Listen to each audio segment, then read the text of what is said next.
Call the meeting to order. City of Laredo regular council meeting, council chambers, 1110 Houston Street, Laredo, Texas, December the 1st, 2025, 5:35 p.m. Pledge of allegiance, please. I pledge allegiance to the flag of the United States of America and to the republic for which it stands, one nation, under God, indivisible, with liberty and justice for all. Texas pledge. On the Texas flag, and the Texas, one state of God, one indivisible. Moment of silence, please. For the National Guard members, one that passed away and the other that was seriously injured, we pray for their families. Amen.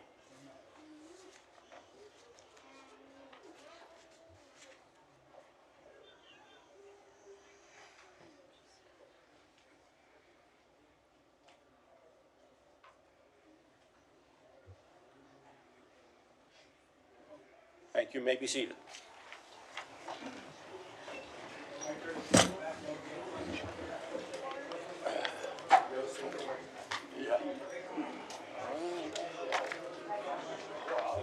Mr. Secretary, roll call, please.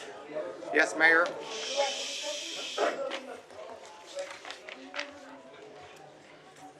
Honorable Mayor Dr. Victor D. Trevino. Present.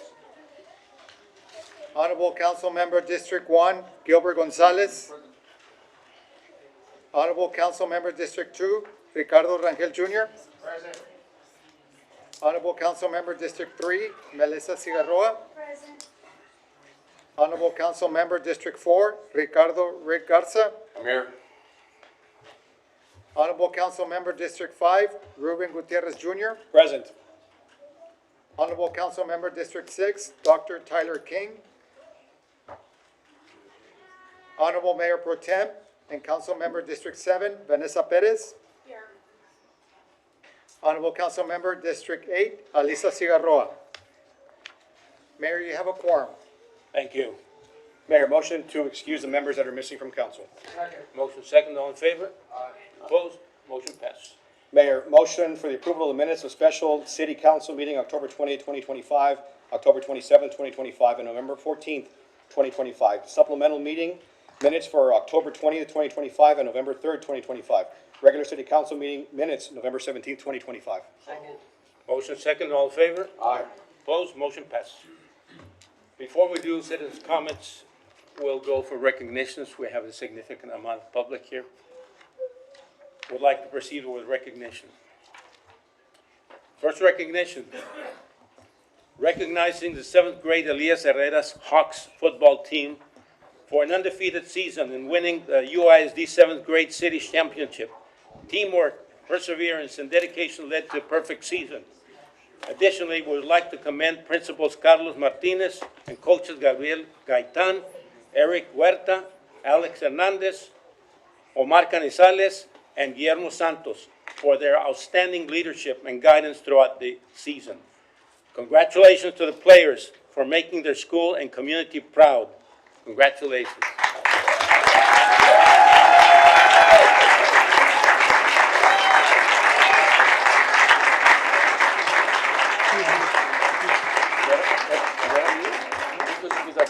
That's Tyler.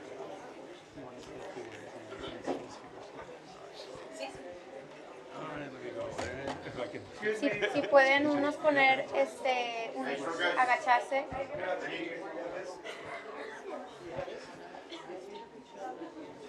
All right, we'd also like the coaches to say some words for the coaches. Coach, go ahead.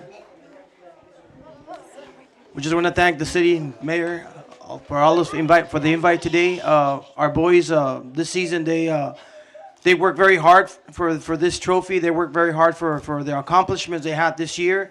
They're not just great athletes, but they're also great students of the class, and we appreciate everything that you do for the city. Thank you. Thank you.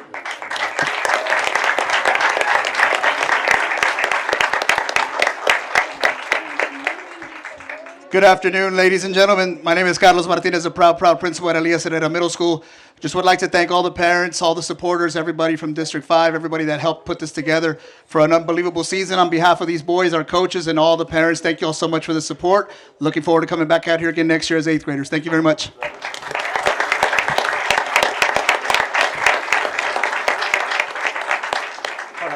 Hold on, Mayor, because we're blocking some kids in the back. No. Oh.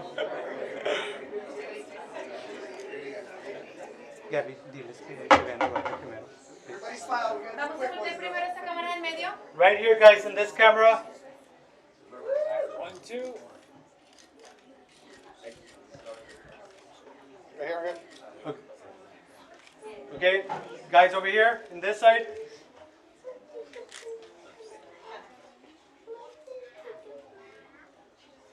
Right here in the middle.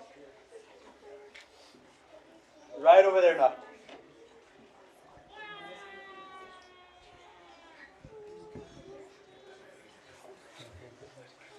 Yeah, okay.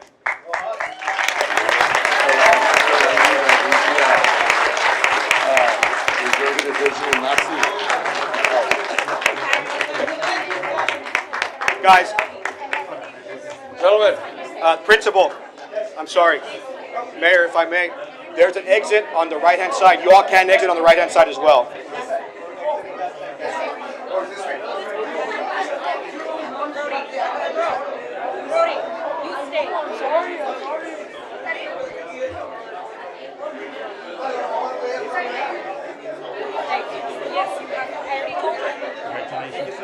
Congratulations.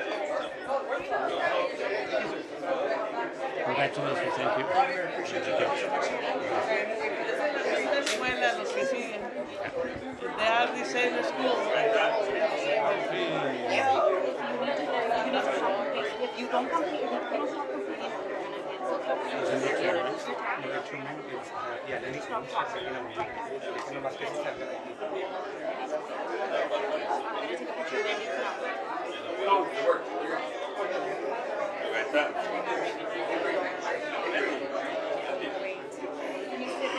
Whose item was this one?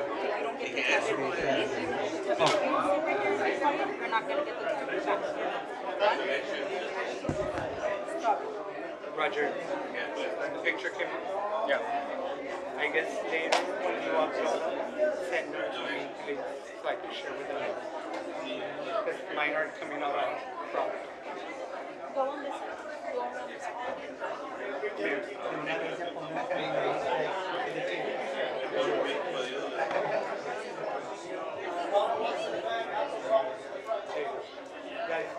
on this side. Love a shirt and tie. That's what I did. Shirts and tie. There you go. Yeah, absolutely.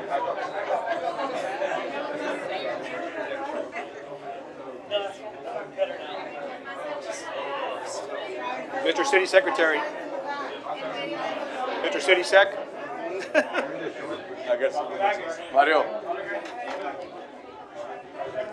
Tyler's present, just so you're aware. Dr. King. No, it needs. We need them further back. Si quieres, this is your brush. Ahí está el aplicar. ¿Pueden ponerse un poco más acá? You want to open up your. ¿Puedes ponerte acá? Ahí. Ahí. Tú, aquí. Ahí. Can I, Andy, can I take it from the side? Whatever's better.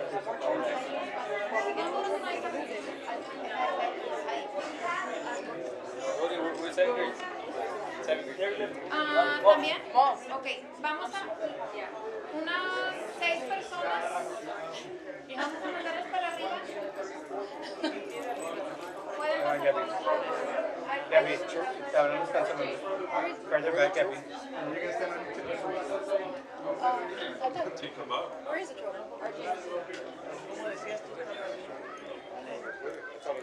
Roger, you want to take it through this side? There's a trophy. Yeah, the trophy. They had a trophy. ¿Sí? A ver, oye. Up. Gabby. Pues yo digo, los coaches. Is that okay? Coaches. Sí, los coaches si pueden,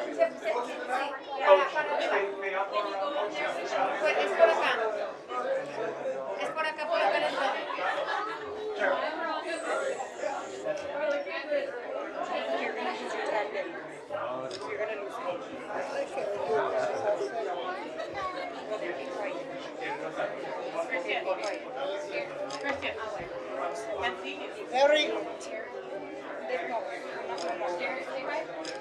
Then be quiet, sit down. Sit down. Ok, ahora sí, los que quedan aquí, vamos a hacernos todos para acá un poquito. Todos para acá un poco. Sit down. Last chance. Sit down. Y un poquito más para atrás.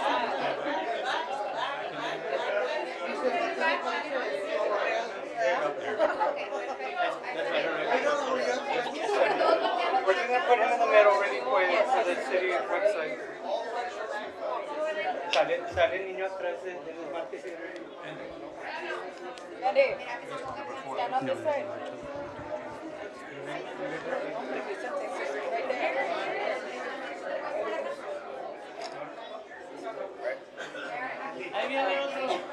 One more.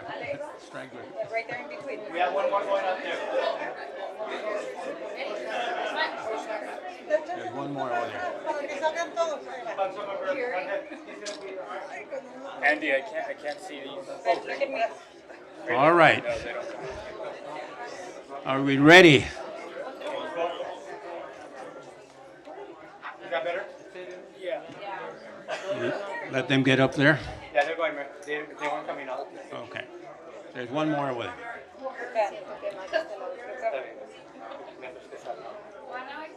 Okay. Ready? Next recognition, recognizing the 8th grade Elias Herrera's Hawk Football Team 2 on their football season and being the 2025 district champions, Saturday division. The teamwork, perseverance, and dedication led to a perfect season. Additionally, we would like to commend Principal Carlos Martinez and coaches Gabriel Gaitan, Eric Huerta, Alex Hernandez, Omar Canizales, Guillermo Santos for their outstanding leadership and guidance throughout the season. Congratulations to the players for making the school and the community proud. Congratulations.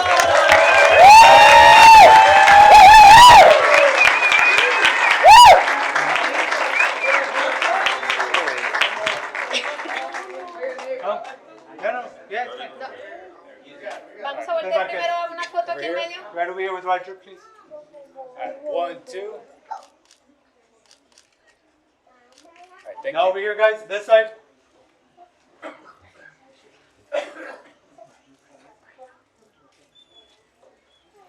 Okay, now towards the middle. And right over there to that side, please.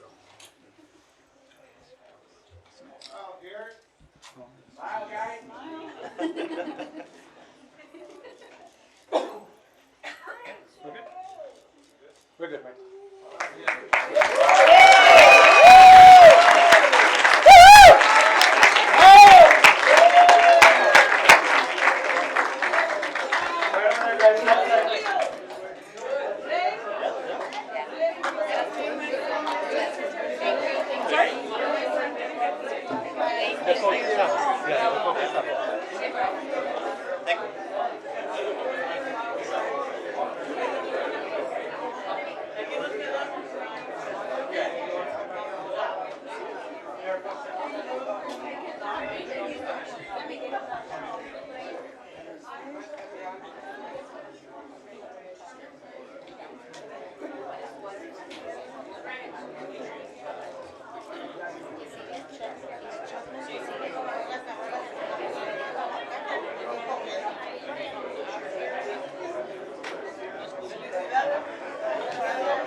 Yeah, yeah, I do. You're gonna speak to This one? Yeah. Okay. I guess whatever matters. Give them a minute. Yeah, yeah, no problem.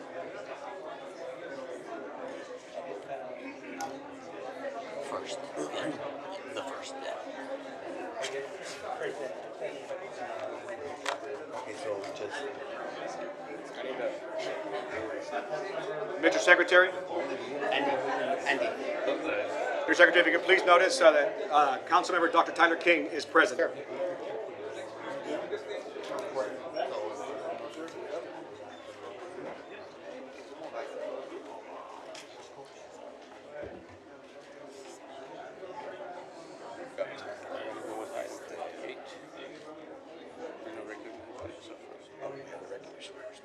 Yeah, ready. Yes. Good afternoon. My name's Randy Villanueva. I'm the Veteran Peer Service Coordinator here in Laredo. I'm from Border Region Behavioral Health Center. Good afternoon, distinguished guests, city officials, family members, press, and friends. Thank you for the opportunity to speak at tonight's City Council meeting. As a proud veteran, it is both humbling and uplifting to stand here before you in this chamber to recognize those whose commitment empowers our veterans and strengthens the Laredo community. Today, we come together to honor the spirit of service and unity that shapes Laredo. We are grateful for the chance to acknowledge individuals and departments whose advocacy and dedication enrich the lives of our veterans and Laredo. Before we begin the presentations, I would like to recognize the awareness warriors for their unwavering support in amplifying our veterans' mission, voices. My heartfelt thanks also goes to Eric Castillo from ECI Project Niños, to Maria Sanchez, Director of Border Region Behavioral Health Center, and Dr. Julie Basan, Director of AHEC, for their tireless focus on mental health in our veteran and Laredo community.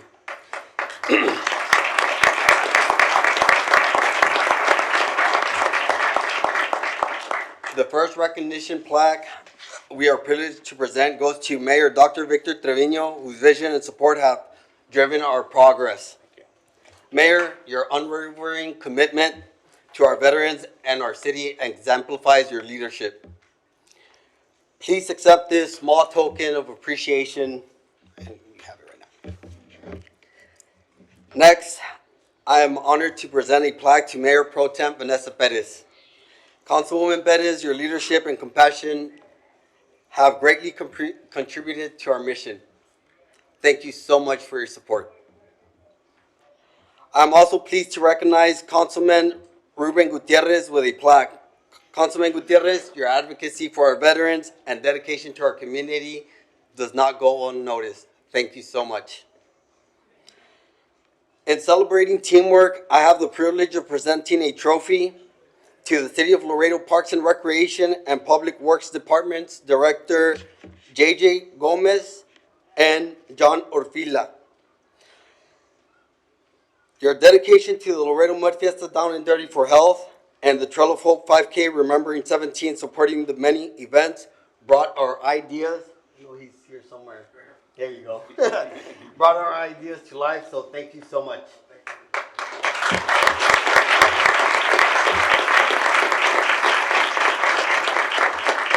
I also would like to recognize two individuals whose leadership was instrumental to these successes.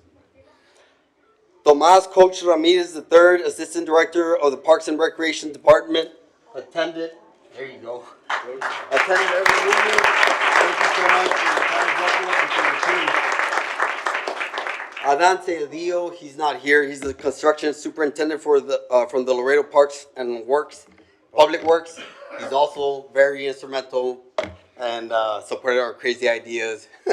So thank you so much. Finally, I want to thank the city employees whose behind-the-scenes work ensured the success of these events. Your dedication anchors our success. Thank you so much for everything you've done behind the scenes. You deserve the recognition, so thank you so much.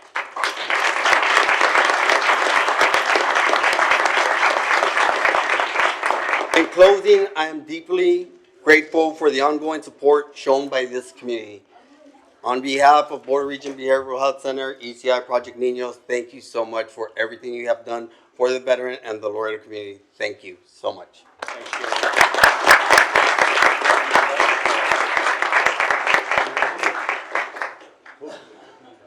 Cool.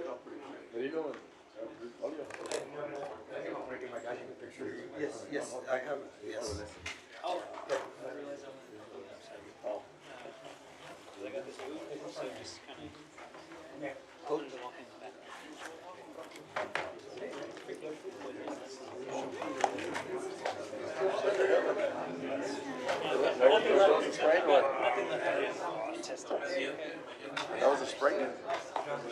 or surgery? Toe fracture a few weeks ago. I'm just falling apart.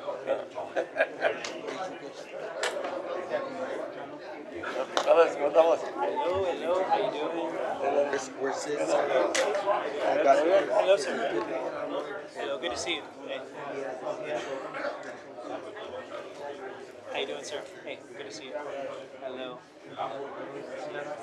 No, these are.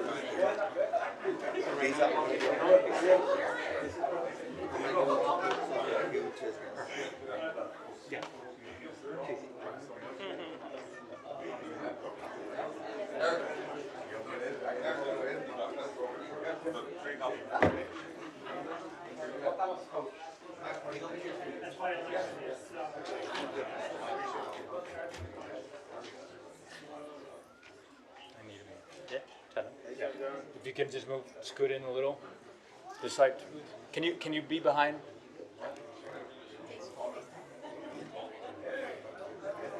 Ay, no se ve el de atrás del medio. Yeah, no. Can you move?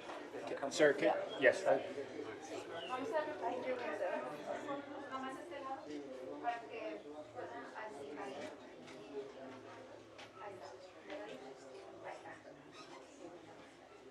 All right. 1, 2.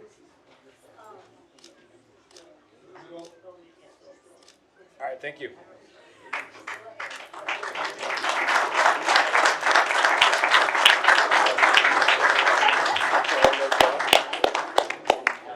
One more, John.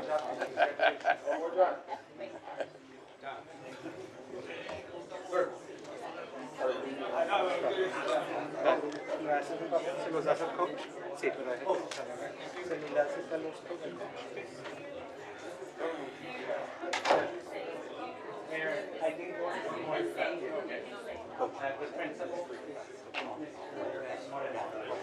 So Jay, Thank you. I gave them to Coach Charlie.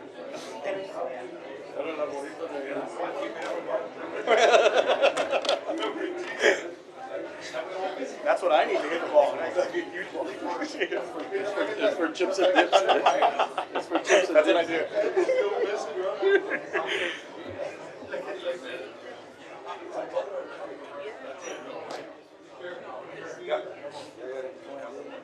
Yes, ma'am.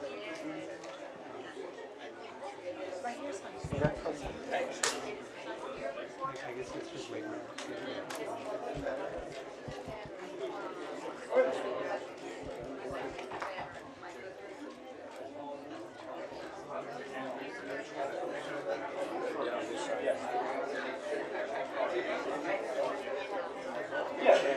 No, I don't. You want the team over here?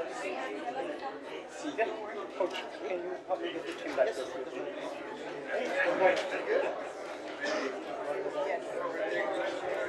Mayor, just get that way you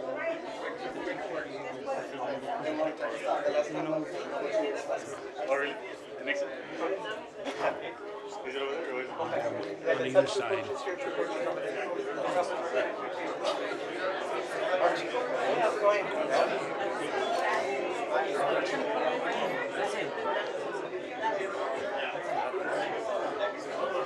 I think we're gonna have to get some.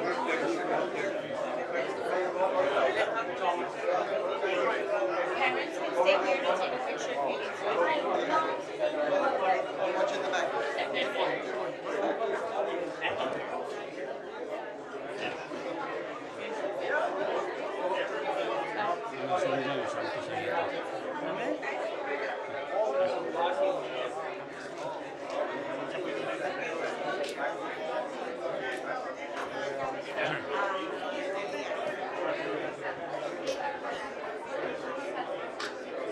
Can they go? Can you guys move up back? We need to move the city council. Vamos a ver si esto sí descansa.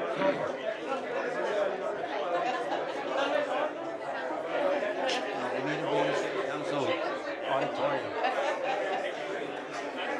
Can some get behind?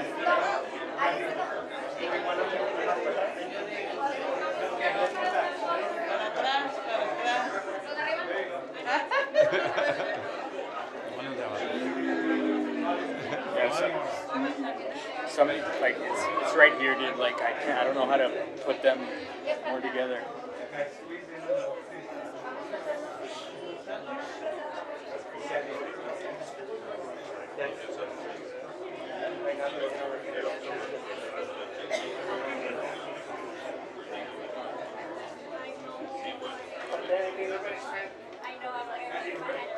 Yes. Okay. Oh. All right, we're ready. Recognizing the 8th grade Troutman Middle School Short Currents on an outstanding football season. Their hard work, determination, and teamwork shown through every step of the season. Having highest scoring offense and best defense in the district earned them back-to-back UISD 8th grade football championship titles. Congratulations.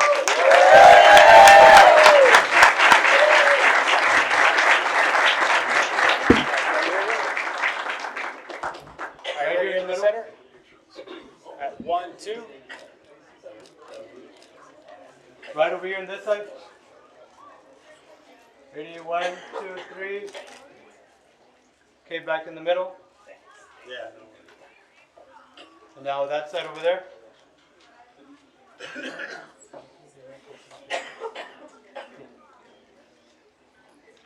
We're good. Yeah.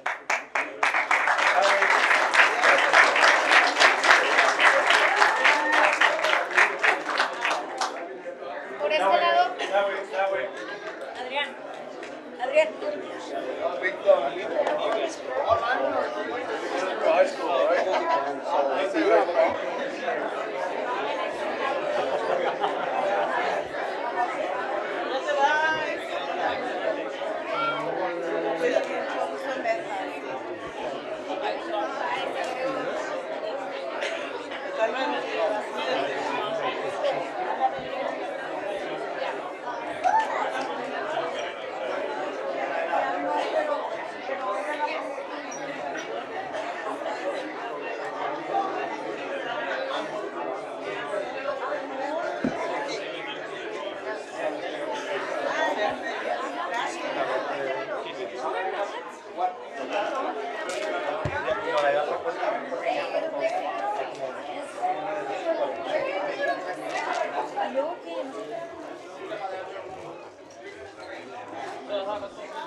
Alexander Tiny Tantrums, Agent, Chief Cáceres, I hope that little boy can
The City of Laredo Mayor recognizes the Laredo Police Department officers for their outstanding service and contributions toward helping make the City of Laredo the safest city in Texas. Congratulations.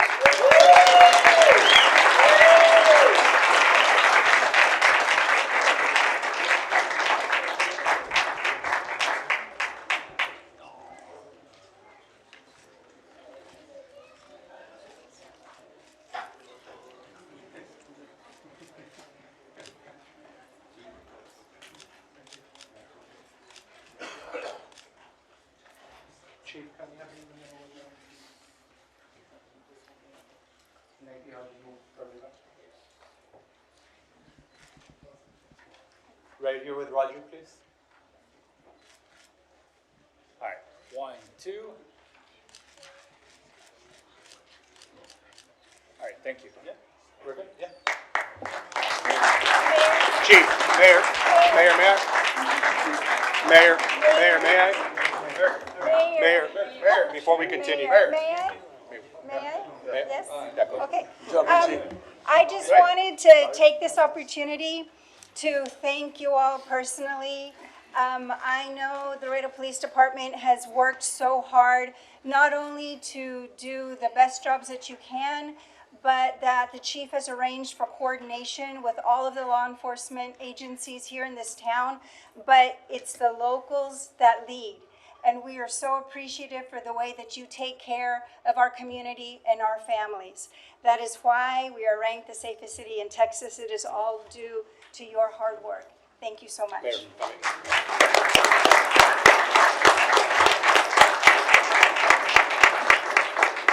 Mayor, thank you. Gentlemen, ladies of the police departments, I'm elated to have been a part of this department for such a long time, for over 24 years that I was there. And it's extremely rewarding being up here, looking at you all and what you all have accomplished. Making us the safest city in Texas is absolutely amazing. Not once, but twice, you all have made us an extremely safe city. Even though it's a border town, you all keep us as safe as possible. And believe me, it goes without saying, we see what you're doing out there.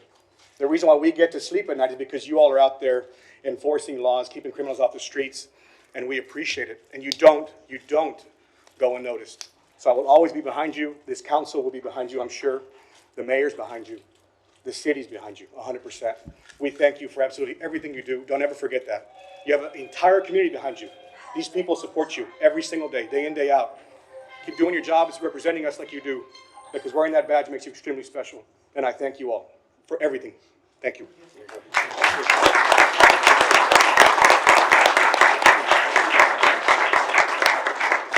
Officers, thank you so much. On behalf of South and Southeast residents of South Laredo, we are so appreciative of your efforts. We've seen how you've turned this around and identifying all these hot spots with, shots fired and all that in South Laredo. We see so much less of that. So on behalf of South and Southeast Laredo, thank you so much for what you do to our communities. Thank you.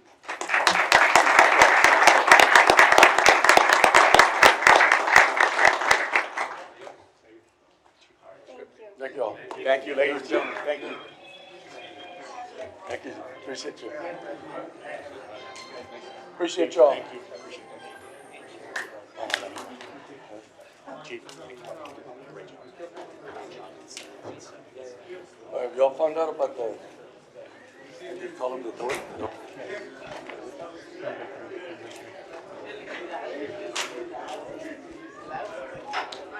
Hold on.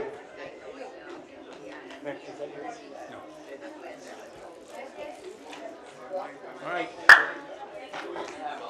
Next recognition, Adrian Chief Cáceres.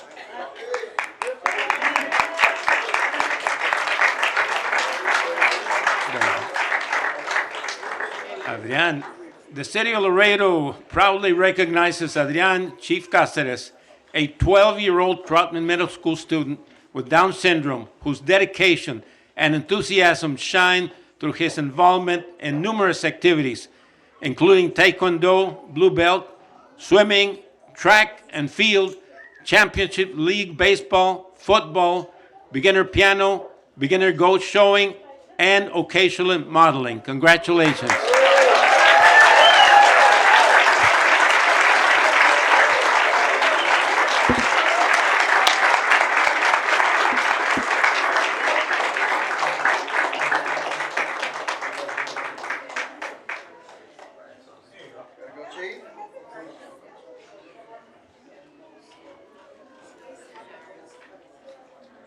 Yeah, of course.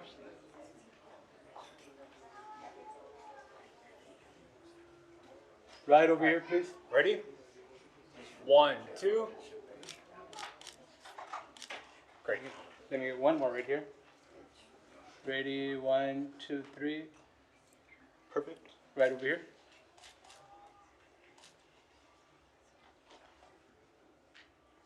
Think we're good? We're good?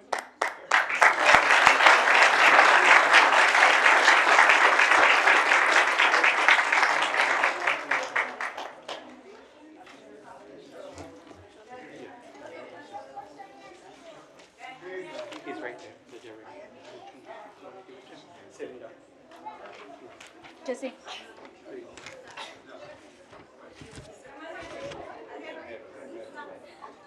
You want me to take it?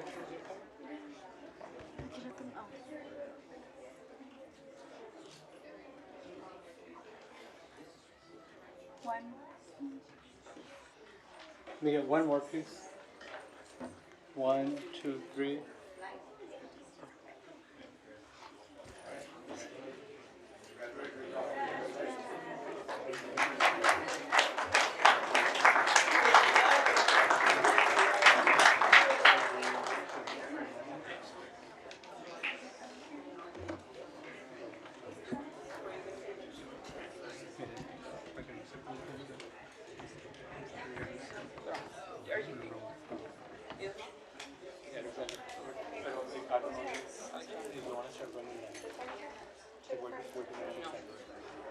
Next recognition.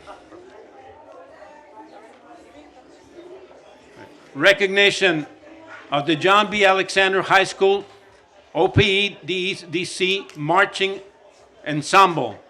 Recognizing the John B. Alexander High School OPE DECD Marching Ensemble proudly represents Laredo and South Texas, earning top honors as bands of American South Texas Regional Championship, UISD Marching Festival Grand Champions, UIL Sweepstakes Division I recipient, UIL Area G Champion, and UIL's State Marching Band Contest participant. Congratulations.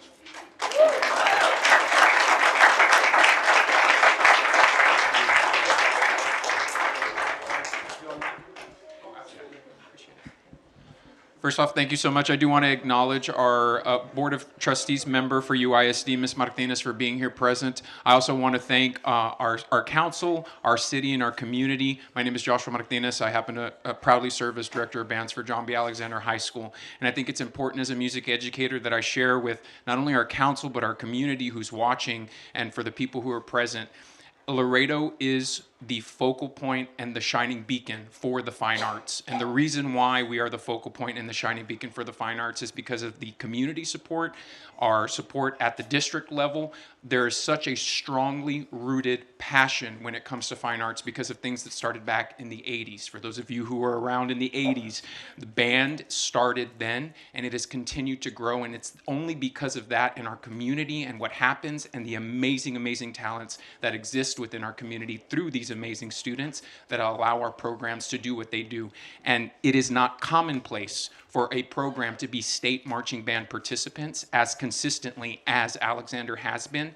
That is something that all of South Texas looks to, and it's because of the incredible support that we continue to get from our community and city. So thank y'all so much for everything. Thank y'all.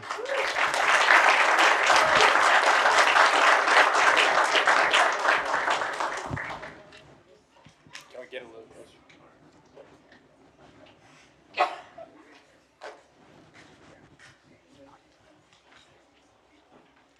All right, ready? 1, 2. Thank you. Right here. This one. Go ahead.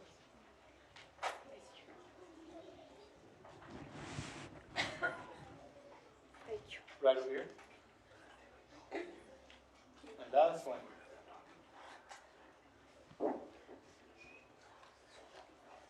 We're good.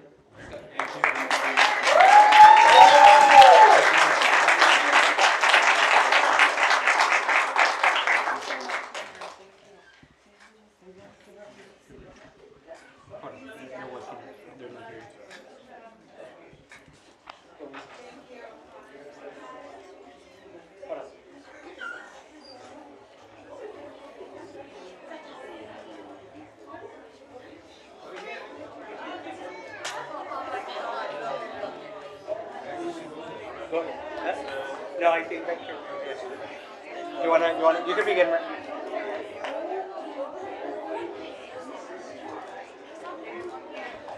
Let's get all the people, big people in here.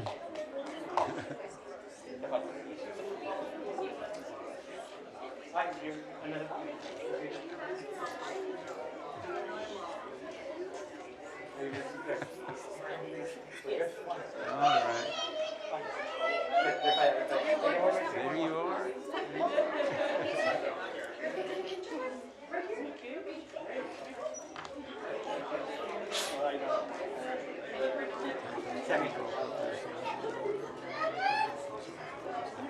Go ahead. Next recognition. Tiny Tantrums athlete. City of Laredo proudly recognizes the Tiny Tantrums T-Ball Pamper Division team, ages 1 year, 9 months to 3 years, with the Weekend Baseball Softball League LLC. Congratulations. A couple of words. I just want to thank you for recognizing us. These kiddos have grown a lot. I know they are little, and they're Pamper League. My youngest is 1 year and 8 months, and my oldest is 3. And it just takes a lot of patience, but we got it. And I just want to thank the parents and the recognition that you guys gave us. Thank you so much, and thank you to Mr. Garcia.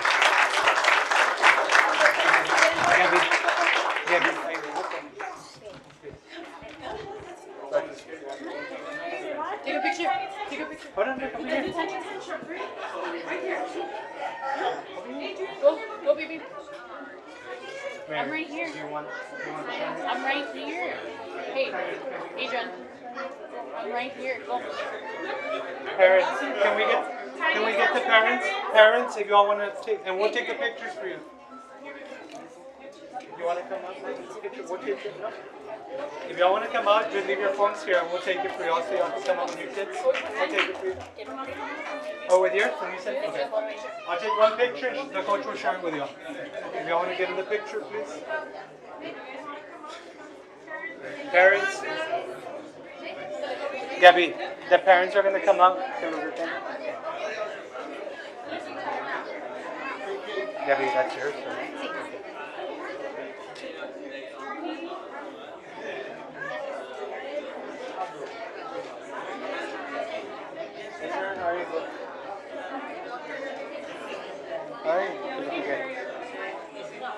Can y'all move back, please?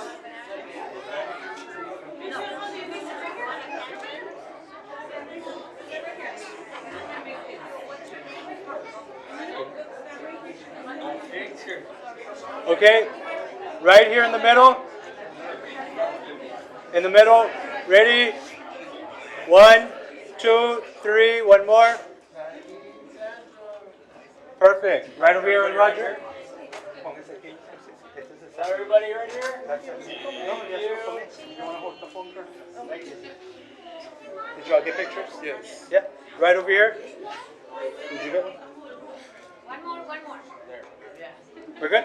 Your mom has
Bye, Sammy.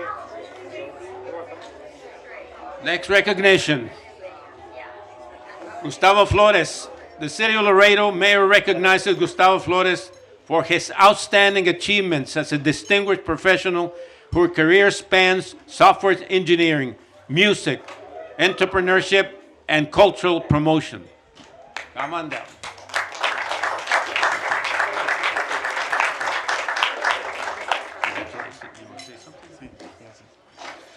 Bueno, es un privilegio para mí estar esta noche, alcalde y oficiales aquí, asistentes de la ciudad. Para mí es un gran honor y representar primeramente a Dios y representar esta ciudad donde nací. Y tenemos un sello discográfico de 12 naciones, diferentes artistas, y tenemos múltiples premios de diferentes países nominados, pero estos son los ganadores. Y estamos muy contentos de poder representar esta ciudad tan bella.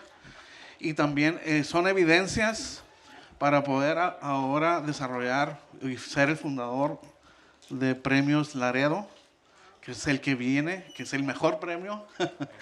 y estamos contentos porque estamos en pláticas con el alcalde, el doctor Treviño, para poder realizar este proyecto aquí en la ciudad de Laredo, porque sé que también hay muchos talentos allí, hay muchos productores, compositores, así como Dios me permitió a mí ser compositor, productor, ingeniero de mezcla en secreto aquí en Laredo, con que jamás piensas que va a suceder algo. Y de repente estamos en diferentes premios, nominaciones para poder comunicar un mensaje en esta sociedad que necesita escuchar una luz de esperanza en esta comunidad, y lo hacemos con mucho gusto. Ahora nosotros no somos responsables para poder comunicar a esta generación nueva que viene de talentos. Dios me ha permitido tener estos premios como compositor del año, álbum del año, canción del año.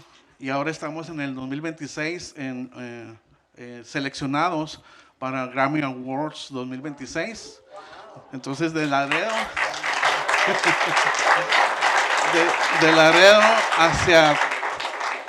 hacia todas las naciones, y queremos que Laredo sea lo que significa Laredo. Laredo es un puente cultural, comercio, turístico, hecho en 3 notas musicales, porque son la nota de la nota de re y la nota de do.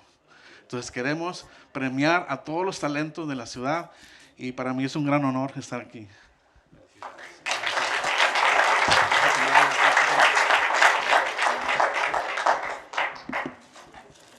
All right, if we could just move a little.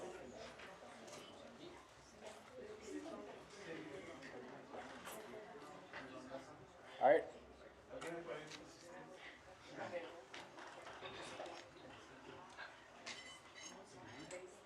All right, ready, everybody?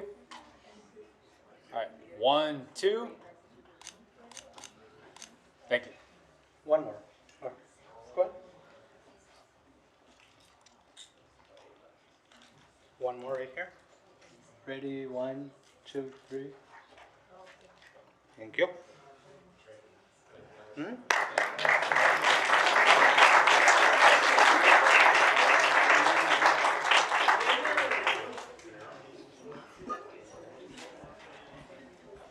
The last one, man.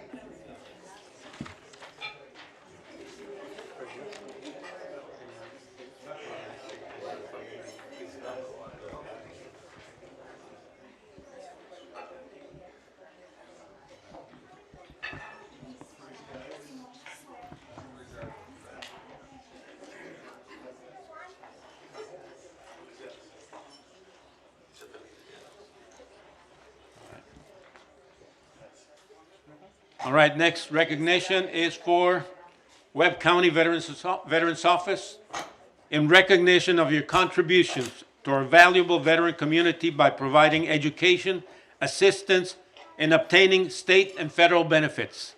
Come on down, please.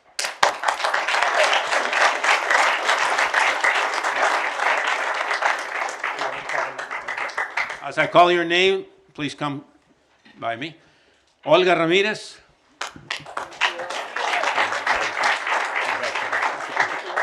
Right now we'll do a group picture. All right. David Garza.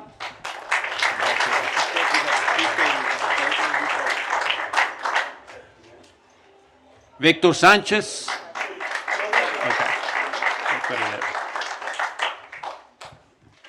Roberto Zamarron.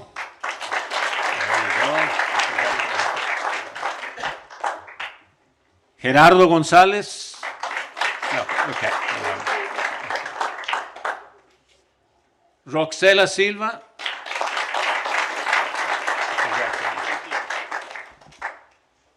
And Sofia Martinez.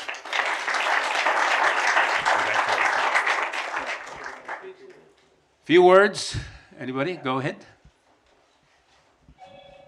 Thank you, Mayor, for recognizing us in our office and our hard work we do to help our local veterans and actually veterans from the surrounding area. My staff, they really go above and beyond. Anybody who's been at the office, they can vouch for that. So thank you for the recognition, Mayor. We do appreciate you and appreciate everything you do for our local veterans. Thank you. Let's get a picture back there. Mayor, may I? Yes, go ahead. Thank you, David. Thank you, and thank you and your staff for everything that you do for our local veterans. I know that I spoke to you a couple of times. My wife and I went to your office with reference to her and my father, who served in the 50s. So, and you guys were so accepting. And every time a veteran that I saw, every veteran that walked in there, you guys did an excellent job. So I just want people to understand how difficult it is to get that veteran to get up and go to your office. It's pretty much like they have a ton of weight on their shoulders to get over there. But what you guys do is make them feel comfortable and make them, with the knowledge and everything that you have that works around, especially the DD 214 forms and all that. It's very difficult to navigate through the system. So thank you all for all the good work you do. Appreciate you. Appreciate you.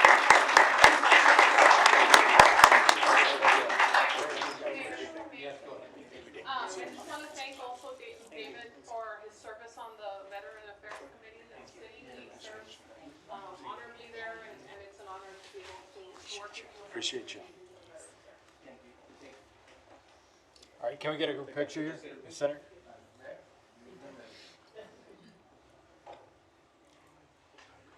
All right. Ready? All right, 1, 2. All right, thank you. Okay, with this one, with this one. Okay. Okay, 1, 2, 3. 1, 2. Got it. Last one over here. Ready? 1, 2, 3. Thank you.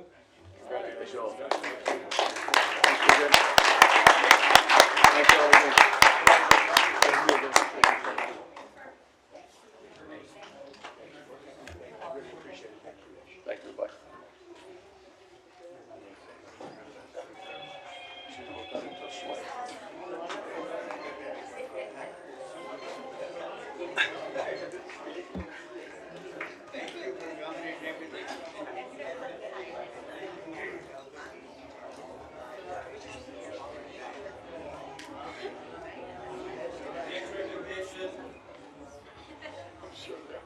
I would like to recognize Mayor Pro Tem Vanessa Perez for her service and the 2 terms she was with us, because she has shown herself to be up to the challenge. While I try not to miss any event of the meetings or times I was not able to attend, Mayor Pro Tem was available and was up to the challenge.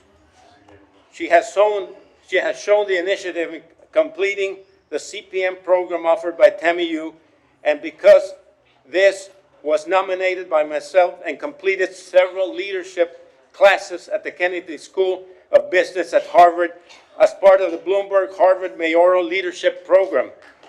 With that being said, I would like to recognize Mayor Pro Tem Perez with this plaque.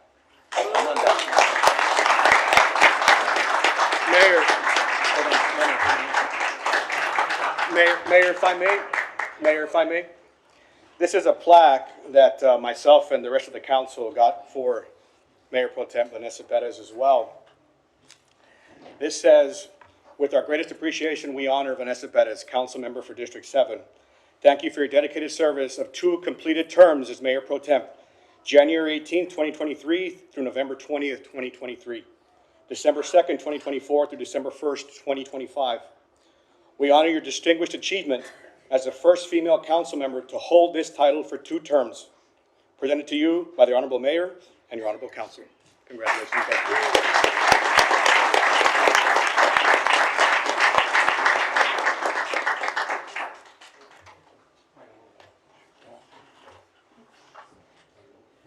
I just want to thank the council for your confidence and your support for this. I know the mayor has a very busy schedule. He's very busy. And when he can't be somewhere, you know, it's an honor to be able to fill his shoes and support the mission that he has and the vision he has for the city and the vision of the city council. So it's been an honor and I appreciate the recognition.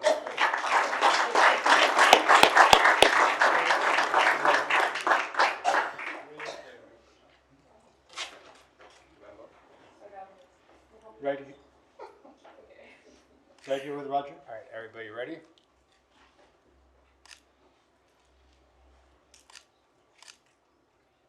All right, thank you. One more, please. Ready? 1, 2, 3. Perfect. Good job, guys. Good job.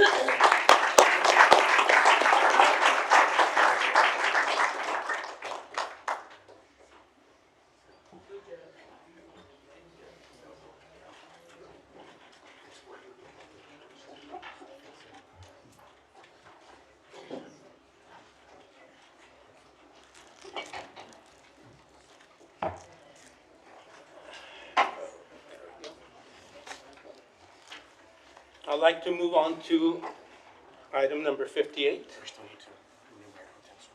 Oh, sorry. Yeah, that's going to be the one. We're going to do 58 and I'll use it.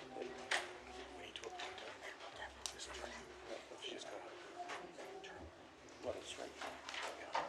On this one. Yeah. I'm going to bring out item number 58 59, Mayor. and 59. Second? Motion second? Mayor, can we add number 40, the Women's City Club, also their presentation, please, to that one? Can we add that? And number 40. Yes, please, thank you. All right. Motion, second. All in favor? Aye. Opposed? Motion passed. Number 58, discussion with possible action on the selection of the mayor pro temp by the city council. That's 59, Mayor. That's 58. 59, Mayor. Okay, we'll go in number 59 first.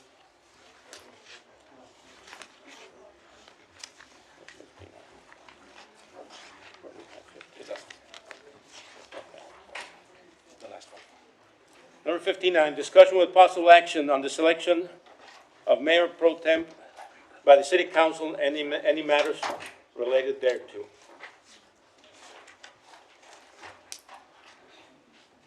Some comments that I would like to make regarding the selection of mayor pro temp.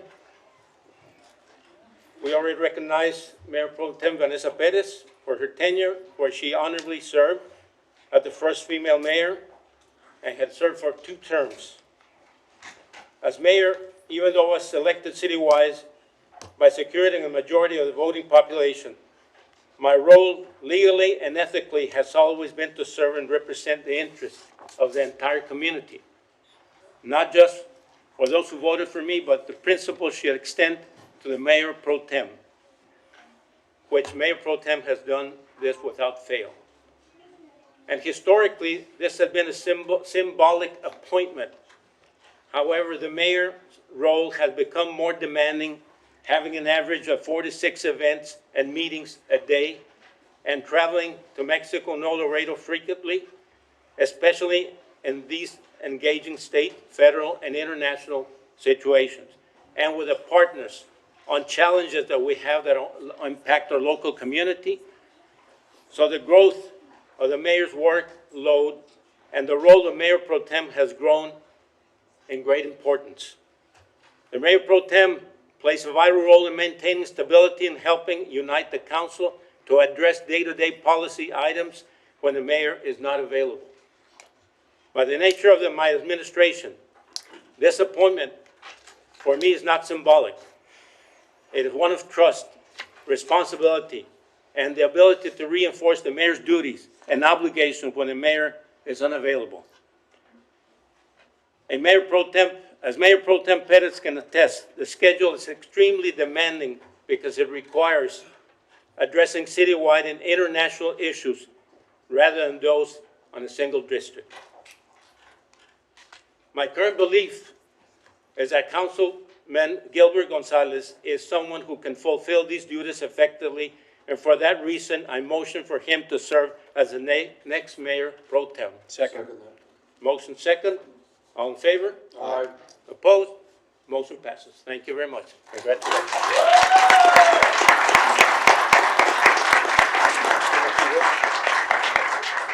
A few words, please.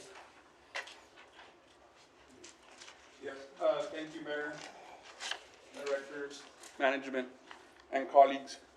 I appreciate your vote of trust, commitment. I know I've got big shoes to fill. It's so important, when we go and, at the state level, at the federal level, when we go and present there also. So, and with Laredo, Southeast Laredo growing so fast, it's, we appreciate so much, Mayor, the support, and I am humbled and blessed to have this opportunity, and I appreciate every colleague for the vote of trust, and again, management, directors, and the public. Thank you so much. Thank you very much.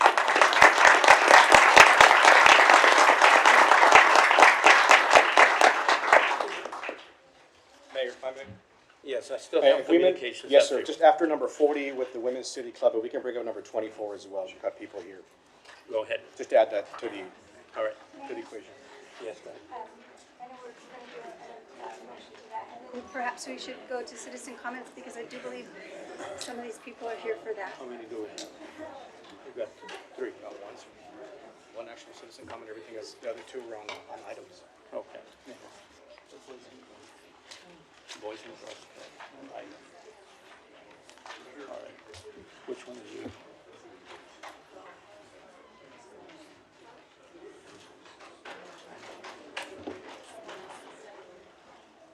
All right, we'll proceed with communications. We're on the agenda. Should we motion to move the agenda around? Because we have the Laredo City Women's Commission next. All right. Do they have a presentation? Yes. What item is that? That's number 40, sir. 40. 40. Okay. Yeah, we had already motioned for that. Is that next? Was that next? Okay, that's next for the number Okay. 40. All right, number 40, we can go ahead.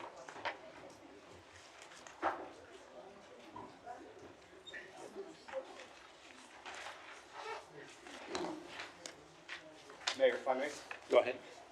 Number 40 is a presentation by the Laredo Commission for Women for their 2025-2026 action plan with possible action and any other matters incident thereto. Ladies. Yes. Good evening, Mayor, Evening. Councilman, and Councilwoman. Yes, I'm Guadalupe Ramirez. I'm the Chair for Laredo Commission for Women of 2025-2026. With me is Leticia Guajardo Martinez. She's the Vice Chair. I have Sandra Cavazos Ayala, Rosa Maria Ceballos de Llano, and Diana Rodriguez. And we're here for your approval of our action plan so we can get to work. Great. All right. Did you? Oh, yes, please. I thought you all had it. Yes.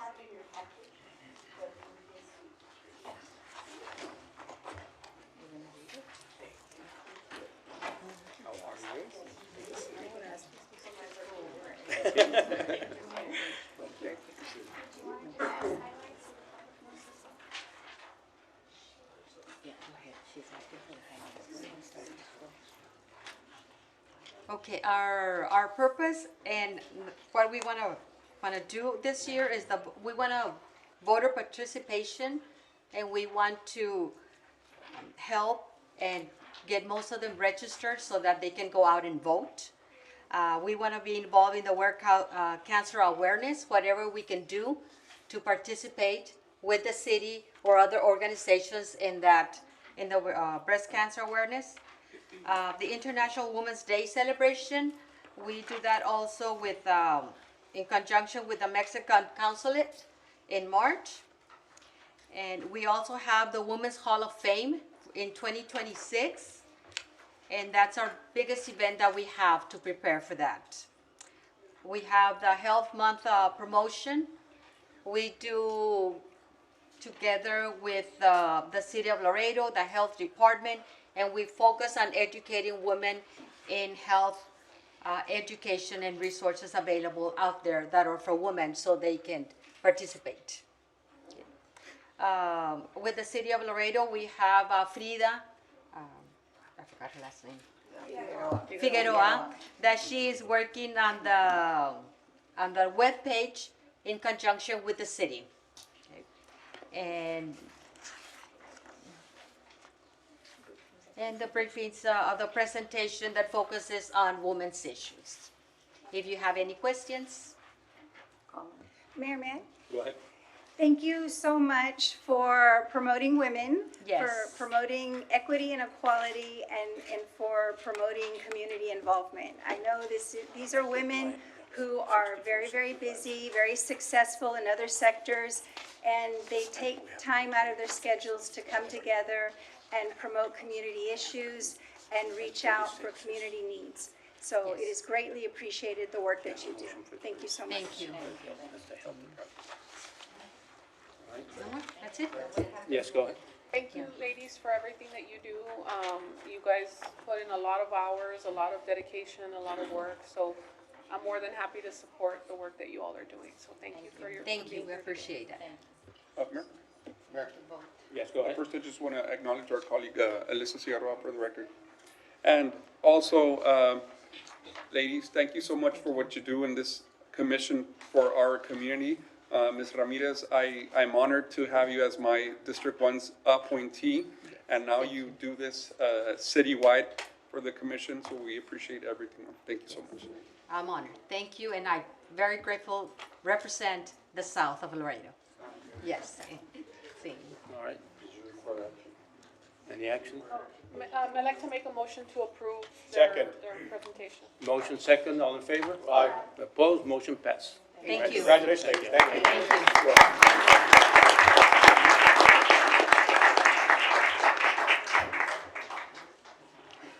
We're on number 24, Mayor. Number 24. Item number 24.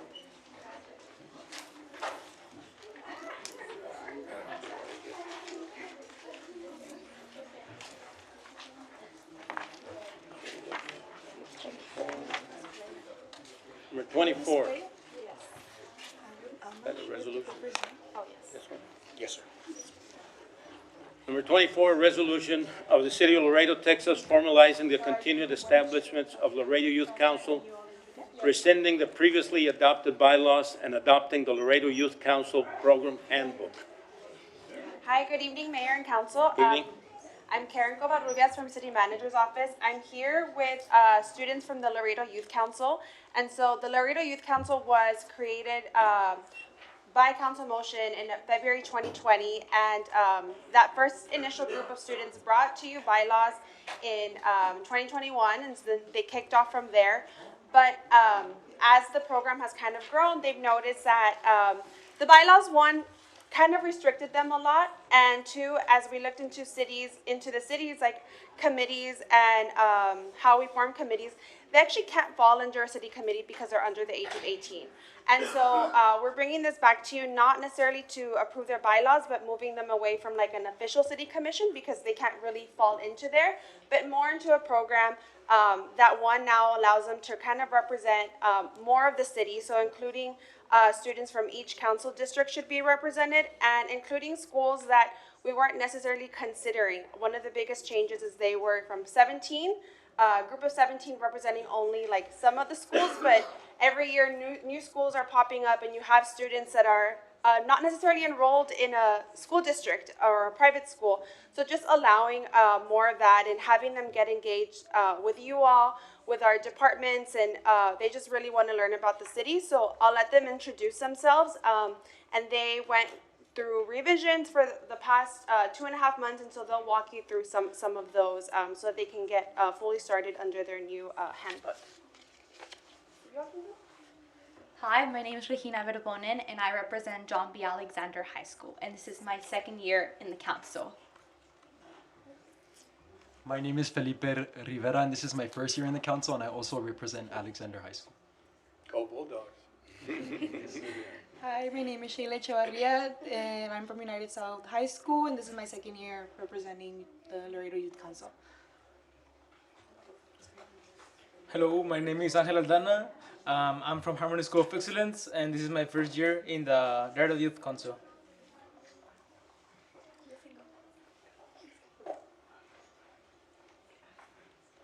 Hi, I'm Andrea Jaime. I go to St. Augustine High School, and this is my first year representing the Laredo Youth Council. Hello, my name is Rebecca Lopez, and I represent St. Augustine High School, and this is my first year in the Laredo Youth Council. Hi, my name is Stephanie Fernandez, and this is my first year in the Laredo Youth Council. I'm coming from New Harvest Christian Academy. Hi, I'm Aileen Cortez. I come from Julieta and Frank Staggs Academy, and this is my second year here in the Laredo Youth Council. Hi everyone, my name is Ivana Guzman, and I'm representing Hector J. Garcia, Early College High School, and this is my second year.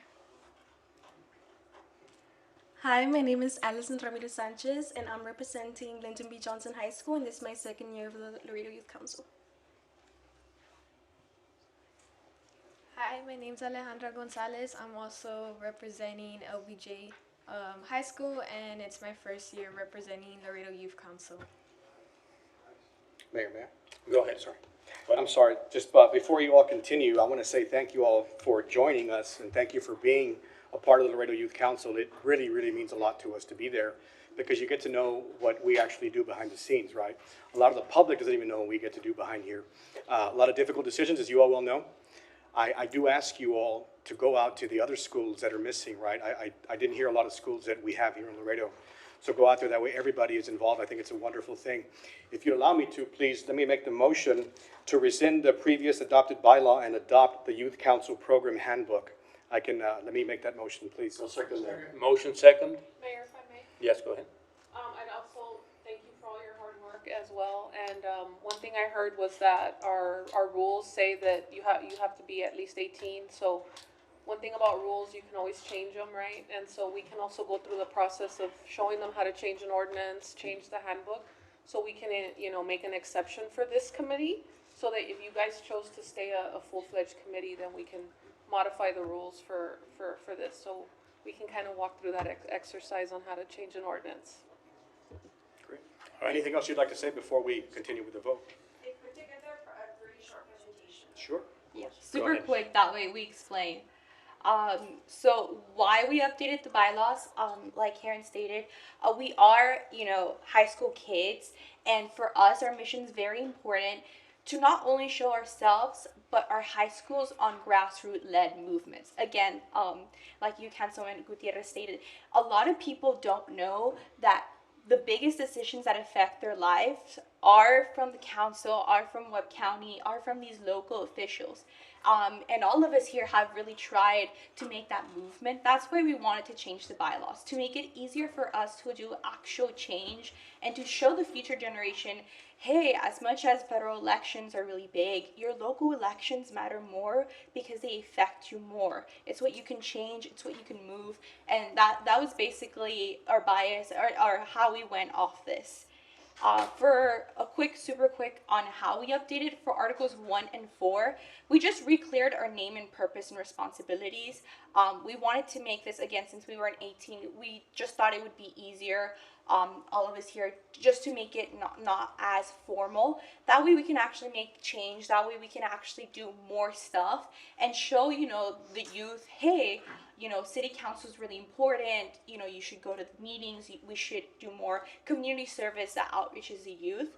And then for Article 4, the meetings, it states that OYC meetings are held monthly, so we just wanted to clarify that process. That way we are all on the same page, we're all this same commitment to present at the meetings, at the councils, at our own meetings, at your meetings, and truly see what city government is about.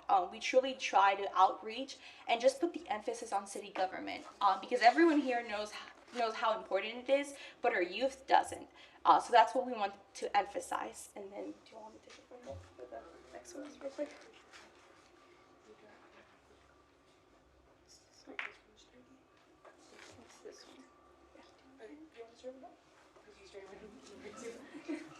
Okay, so for the Article 2, the composition and eligibility, the major change we made was increase the member gap for the Laredo Youth Council from 17 members to 25 members, because we noticed that 17 members was a very small group.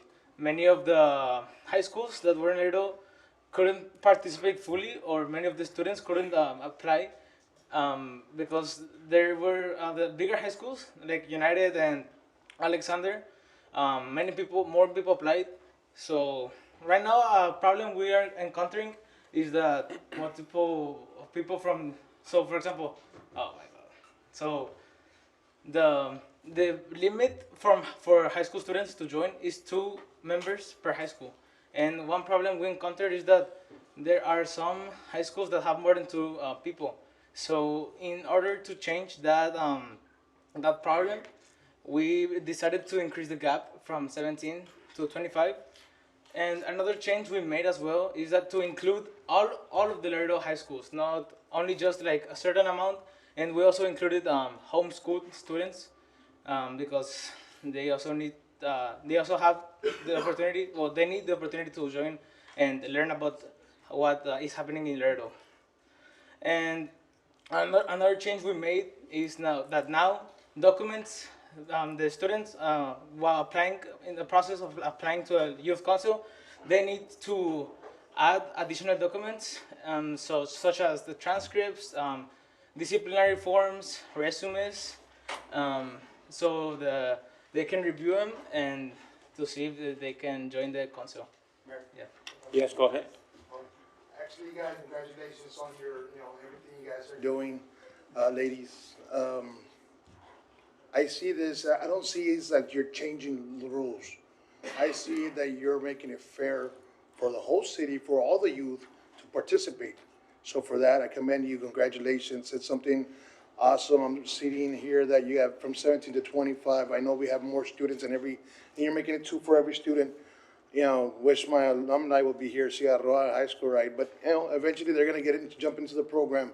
But encouraging them, showing them how cool it is to be part of this, because making changes is something that you're always going to have in your mind. Like, did I do the right thing? Did I do it, did I say it the right way? Public speaking is always not fun. It's always, you think you're saying something wrong, and, but you're helping a lot of people to get out there. A lot of, leaders, you're the leaders, you're the future leaders. So to that, congratulations. And I don't see that you're making changes for whatever, like just because you want to, you're making changes to make it fair across the board. You're adding homeschools, you're adding people from different schools, different ages. You know what, 18 is too much. Let's drop it down to 17 so a lot of schools can participate. And to that, congratulations. It's awesome. I'm reading it and I'm seeing the eligibilities and you're making it more to be disciplined. The main thing is being disciplined. You want to put it part of this, you got to have to go be disciplined. You got to go to school, have good grades. Just like football, baseball, you're actually making this something very interesting for the community, at the same time fun. So congratulations on that. Thank you very much, sir. Yes, go ahead. Thank you for joining this, and this is a great opportunity for you all, because most of you all weren't born in an era where civic courses were being taught at school. This is what it is. You all are privileged to understand the processes of what's going on at the city level, at the state level, and at the county level, and at the federal level. This is things that was a normal class that we used to take when I was in school. Right now, the educational system is under assault by the state of Texas and the federal government. They're trying to remove as much as they can to keep you as uneducated as you can. So I'm very happy that you all are here. This is a huge task, and I'm very, very serious about this. It's a huge task for you all to make sure that you learn enough about this and whatever I need to do as a council person to try and get you to spread the word in every campus in the city of Laredo is going to be not only an obligation for you all to do, but it's going to be something that's going to take your generation to the next level. You're going to be a small part of it that's going to have a huge impact on teaching everybody that's your age the processes and procedures and everything that goes on at the civic level at the city, counties, federal, and state.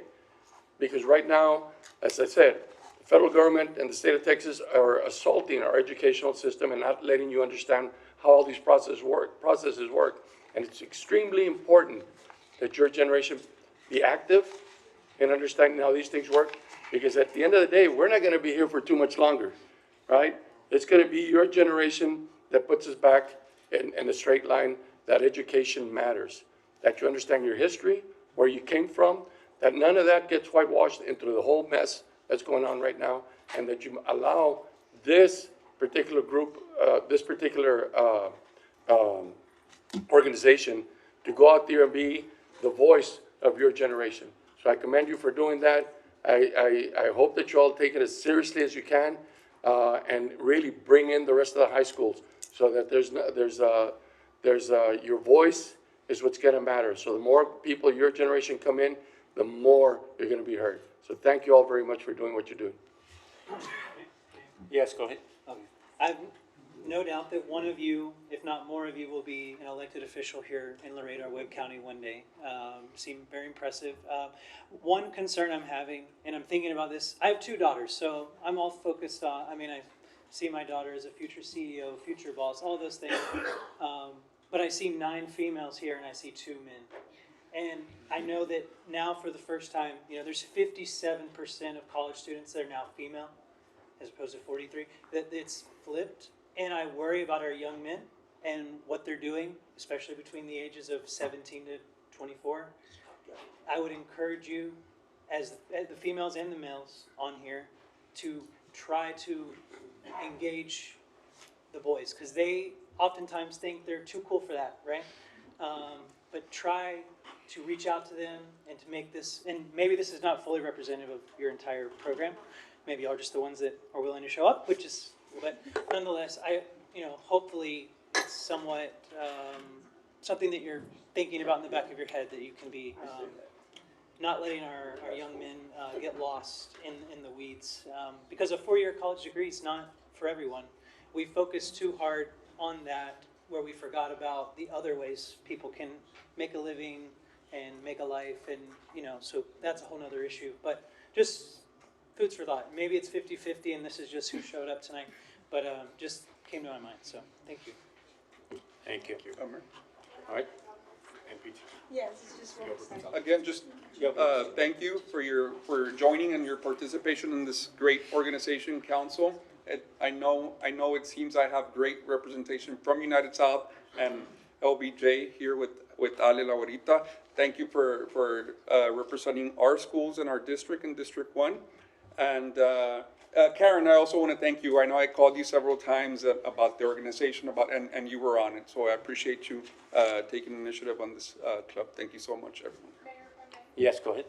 I just want to bring up a point, just kind of appreciate everything that Dr. King said, but I did kind of want to go back a little bit on the history of, Laredo and being a woman in politics and government. Before 2020 elections, there had never been more than one woman on the city council at a time. And so when Councilmember Cigarro and I came in, that was the first time you had more than one. And now you see today we have 3. So it's really only been recently that you've seen women kind of showing up more on this body, as far as even just in Laredo. I can tell you that there had never been a woman representing my district before. I think women are still kind of getting, like, they're kind of coming into this predominantly male environment. And so I do agree that on here today, we'd like to kind of see the numbers a little more even. But I do want to point out that we are seeing a lot more women coming out. And so for that, I do give you guys kudos that you all are stepping up to get into this predominantly male environment and kind of evening the playing field a little bit more. You know, we bring the voice of just that woman, that motherhood touch, that female perspective. So You could say the voice of reason. He said it. I second it. Okay. Just want to echo that just for your own history here in Laredo. This is the first time you have 3 women on council at a time, but for the longest historical period, it was only ever 1. So. And Mayor, if I may, Yes, I completely agree. For thousands of years, men have dominated, and it's been completely unfair and all the injustices. So I completely agree. I've been reading a lot lately about the things that are happening to our boys in that 18 to 24 bracket, and it's a little concerning. That's the only reason I brought it up. Right, agree. Yes, and one more thing. Well, first of all, congratulations for participating in this group. But you are the future city council elected officials, and nobody mentioned mayor also. So there could be that. So congratulations for that, and keep up the good work. Keep on teaching your fellow students of what the city works, how the city works, and what the laws are, and so they can be informed. So thank you very much, and congratulations. Got a motion in a second. We got a motion and a second. All in favor? Aye. Opposed? Motion passed.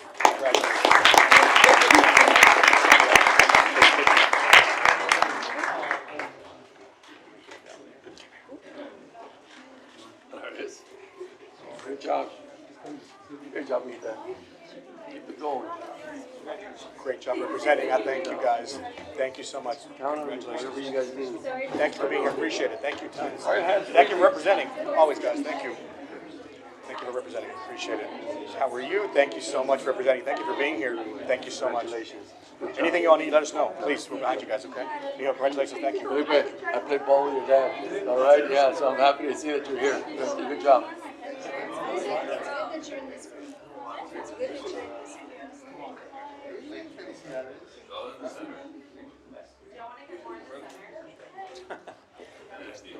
Here, just scoot over a little. Mayor, Yeah, there you you want to get in the middle?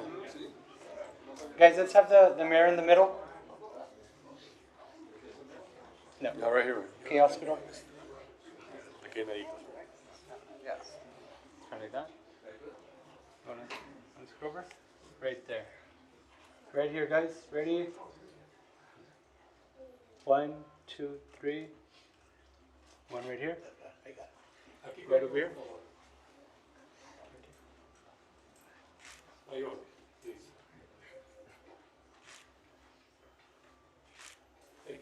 Last one. Here we go. 3, 2. Thank you. Thank you, guys.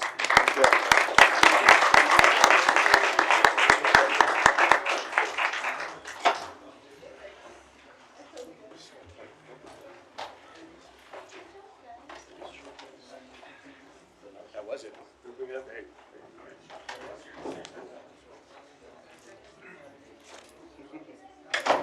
That was quick.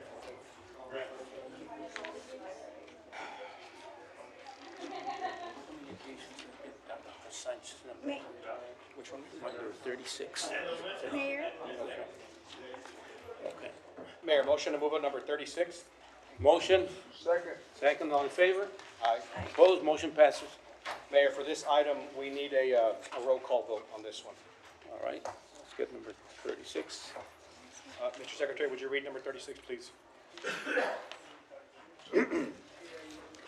Consideration to authorize the city manager to approve the agreement between the City of Laredo Public Health Department and Fernando Sanchez, MD, for professional services as the City of Laredo Public Health Authority and Medical Director under Section 121.021-121-025 of the Texas Health and Safety Code for a 2-year term period starting December 19, 2025, in the amount of $20,405 per month for an annual amount of $244,860, and not to exceed a total of $489,720 for the term of the agreement. Funding is available in the Public Health Department Fund. All right. Dr. Chamberlain, you want to give us an insight on that? Good evening, Mayor and members of the council. Dr. Richard Chamberlain, your Laredo Public Health Director. I wanted to first and foremost say thank you very much for your continuous support of our Public Health Department. And this specific item is the Medical Director and Health Authority. Currently, we do have Dr. Sanchez as our Medical Director, but he's serving in the capacity of Health Authority designee. And now he'll move up into the Health Authority role, and with your approval as a council, we'll make that happen. He's here for any questions, should you have any. All right, thank you. Do we have any questions for Dr. Sanchez? Just a roll call vote, Mayor. Okay, there we go. All right, We need a roll call, Mayor. roll call. Roll call. We have the motion. Motion to approve. Motion, First, second, or and it's in second. call for the question? All in favor? It's a roll call. Oh, it's a roll You call. gotta Let's on. go ahead and do roll call. Four.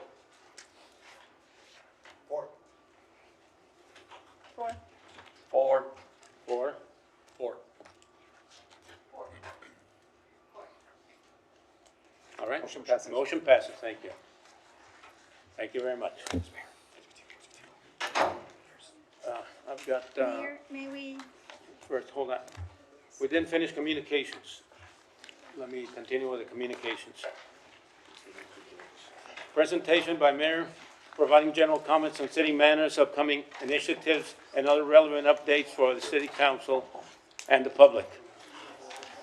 First of all, I want to thank everyone for being here today and those watching online. There's some updates to the public. The state of the city has been set for January 29, 2026. This is pursuant to 2.15 powers and duties of the mayor under Section 4. Today, I recognize Dr. Henry Carranza at his home and presented him with the keys to the city of Laredo for his lifetime of community service and with the Love Organization, helping the elderly and disadvantaged. He was not able to make it to the city hall today because of health limitations, but I want the public to know that he is a true humanitarian. As we have seen here today, it is an incredible feeling to recognize our own. And as mayor, I can tell you that I will always support the recognition of our own talent we have here in our community. Now, with regards to some of the medical professional shortages within the city of Laredo, this continues to be a struggle for our community. For that reason, we will be petitioning the White House to reconsider including nursing as a new classification for professional degree programs. While nursing is still recognized as a professional career in almost every university, this new exclusion is an administrative classification that will impact financial and aid and eligibility for advanced degrees. Now, as we know, nursing has been excluded from the U.S. Department of Education new classification of professional degree programs. This change, part of the One Big Beautiful Bill Act, restricts access to higher federal student loaning limits for graduate nursing students, potentially hindering future workforce and development at a time where communities like Laredo already face a medical professional shortage. All right, with that in mind, we'll proceed with, do you have any citizen comments? We have one, Mayor. Okay, And then citizen comments. two on two items. First one would be Wendy Sosa.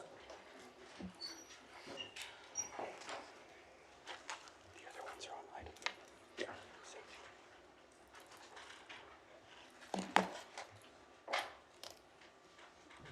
Good afternoon. Thank you. Great seeing so many athletes being recognized. And I came to the perfect meeting because I am here to talk to you all about sports. So good afternoon. My name is Wendy Sosa. I am here as an advocate for the safety of the youth. Sports, not just as a sports mom, but as a community member. And a lot of the kids that we recognize today, they're part of UIL.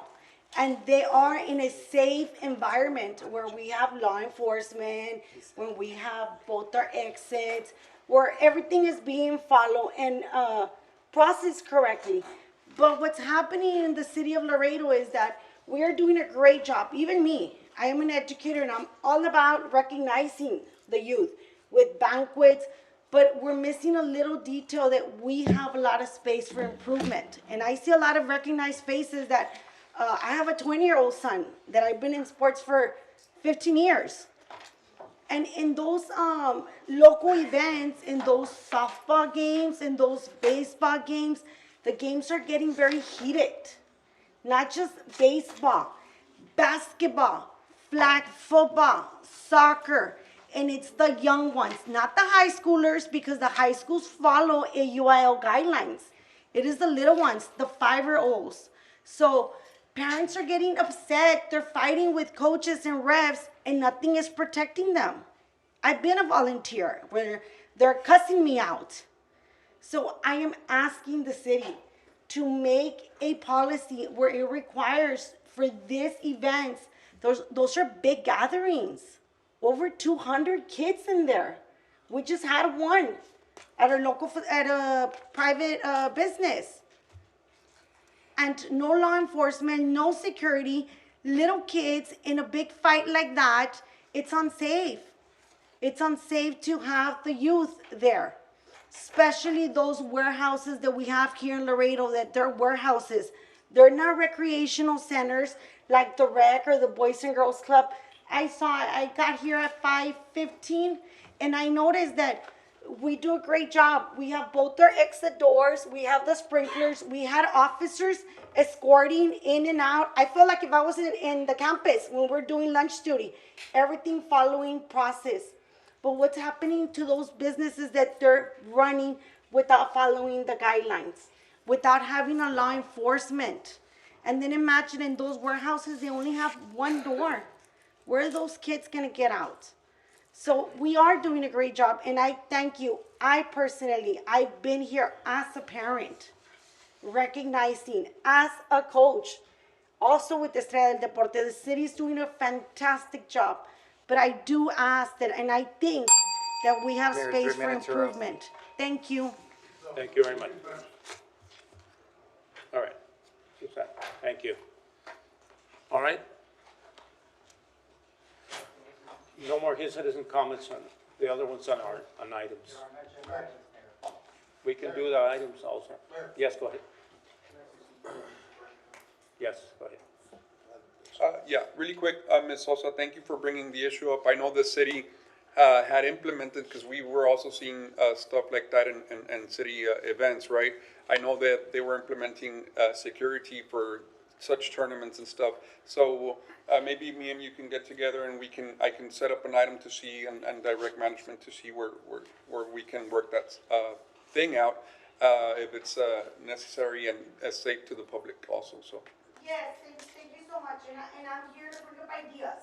This is just so that next generation is able to play in a competitive way, that it's safe, that parents aren't fighting, that we don't have enough refs. We don't have enough refs. Refs are 17-year-old kids because they don't want to ref. They don't want to be part of this environment. Yes, thank you, and we hear you. There's just no item today, but maybe we can get together and get a language for that. Thank you for coming. I'll wait for these comments. All right, thank you. All right. I'd like to proceed with number 64, 65, and 66. Motion second, all in favor? Aye. Opposed, motion passes. Number 64, discussion on status of current funding and City of Laredo initiating proposed pilot framework to work citywide with Boys and Girls Club of Laredo. The reason this was brought up is to discuss the current status. I understand that management is currently in negotiations, but I wanted to see where we are currently, where we stand. And with that being said, can we bring up Mr. Neb as well, and also include item 76?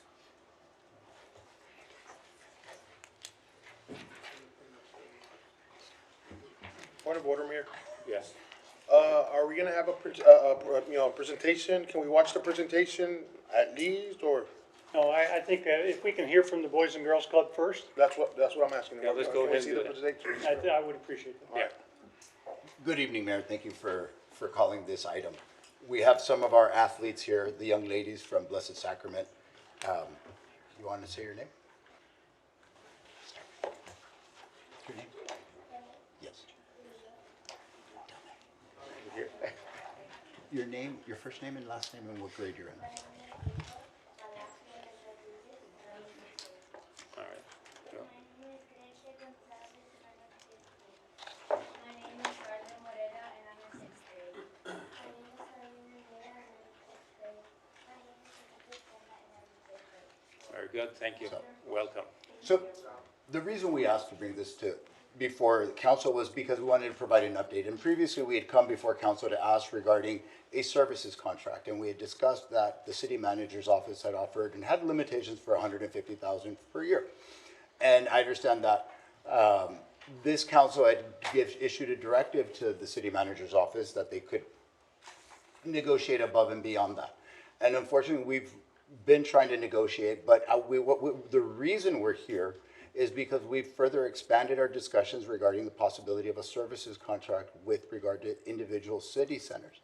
And so what we want to clarify and what we're asking for council is because what we're running into is we do have a budget deadline as well. Just like the city has to set their budget, our budget is coming up in December 15th, or this coming next week. And so our question is, we'd ask the council and all of you to direct city managers so we can get this done. I think this is the type of agreement, whether it be the services and or the separate funding, that could be resolved relatively quickly if we take it seriously and move expeditiously. The other issue we've had is the item regarding the services, regarding the facilities. And I understand that many council people, as well as any other elected official, sometimes seem to think that these community centers belong to them and not the city. They belong to the city and the taxpayers.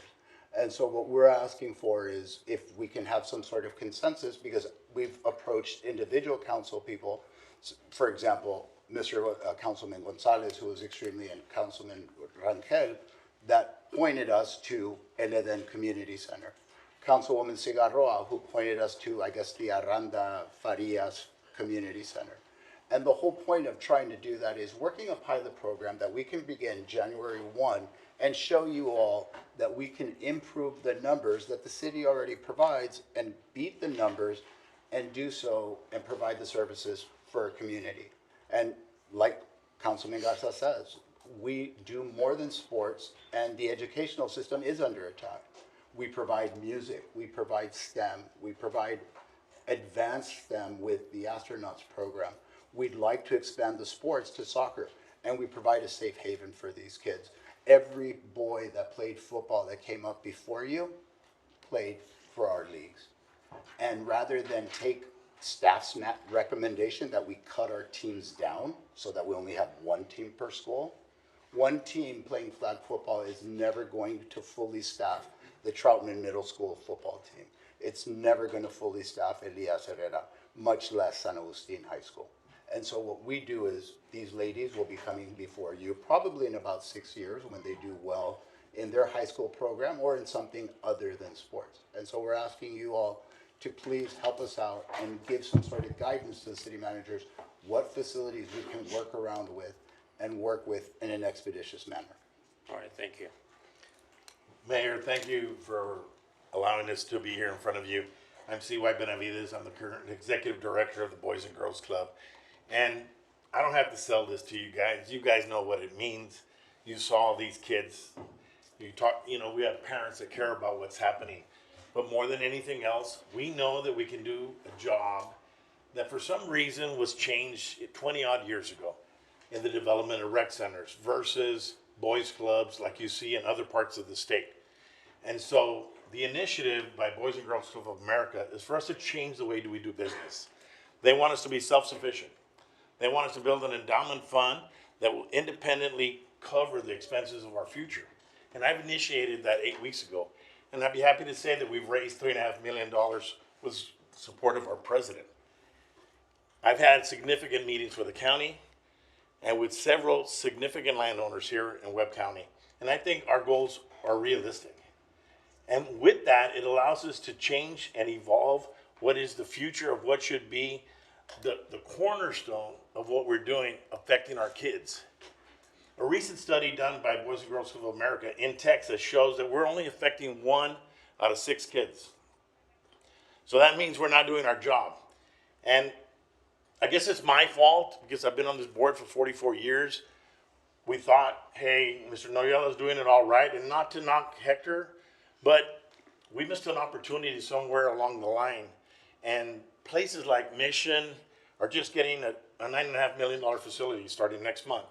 I mean, if Mission can do it, I don't understand why we can't do it. I mean, we have needs in the north, in the center part of Texas, in the center part of Laredo, and obviously our needs, and Gilbert, and Richie, and all you guys that are trying to help us, Lisa, we appreciate it.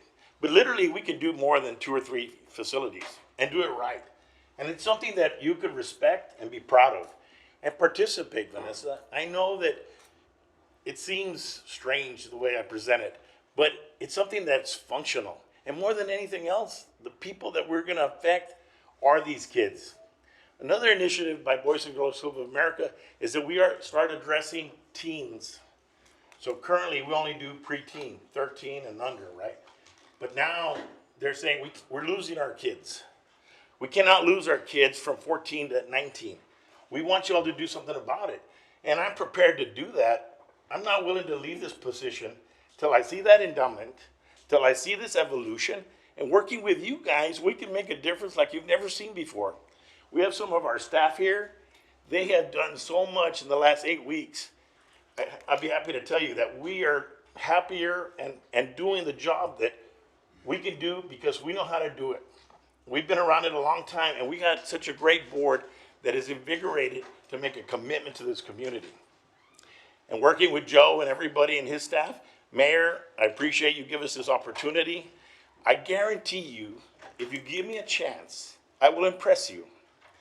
I will show you things from the heart and how we can work together for our future. And all we're asking is you give us a chance. Give us an 18-month window.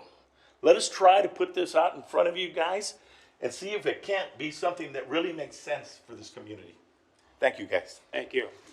Mr. Neb, you want to chime in, please? Yes, sir. Mayor and City Council, and I've been trying to determine exactly how to say and what to say in order to hold the trust and the confidence and the integrity of our systems together. As we talked at the previous meeting with the Boys and Girls Club in the city, we talked about entering into an agreement for funding. And that happened at that point in time. We met one time in order to discuss that funding. The offer remained very similar to what it was, with the increase of what the City Council asked us to offer in that conversation.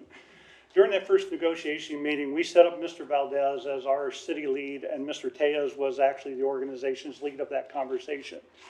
And so with those conversations, now I understand that the model has shifted a little bit because they added the additional possibility of operating some of our facilities. So the negotiation shifted a little bit within that structure. And so that doesn't have any problem with me for what we're trying to negotiate with the Boys and Girls Club and trying to figure out how to set this up. But be aware of those adjustments have create these dynamics within these conversations.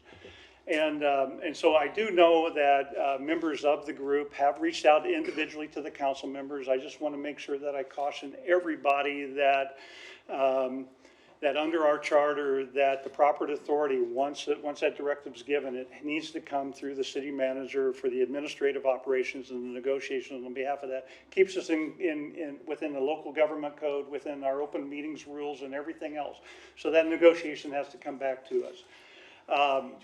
And so I do want to thank every one of you of the elected officials that brought them back to us, because as we were walking through this, the challenge we have at the moment right now is I have 3 different versions of an agreement from the Boys and Girls Club that we are walking through each one of them. We provided our version on October 12th to the organization so that they could look through that, and we said make any adjustments that you believe you need to in order to come through that conversation. So, and as of today, we received 2 additional copies today within that structure. So we are walking through that. I am happy to work with the Boys and Girls Club on a daily basis if necessary to come to terms with this thing. I think that we do need to walk through the operation of our facilities to a certain level because there are resources, there's allocations of budget and everything that we have to walk through that. And so we have been discussing that within the city manager's office in order to determine how do we walk through this thing.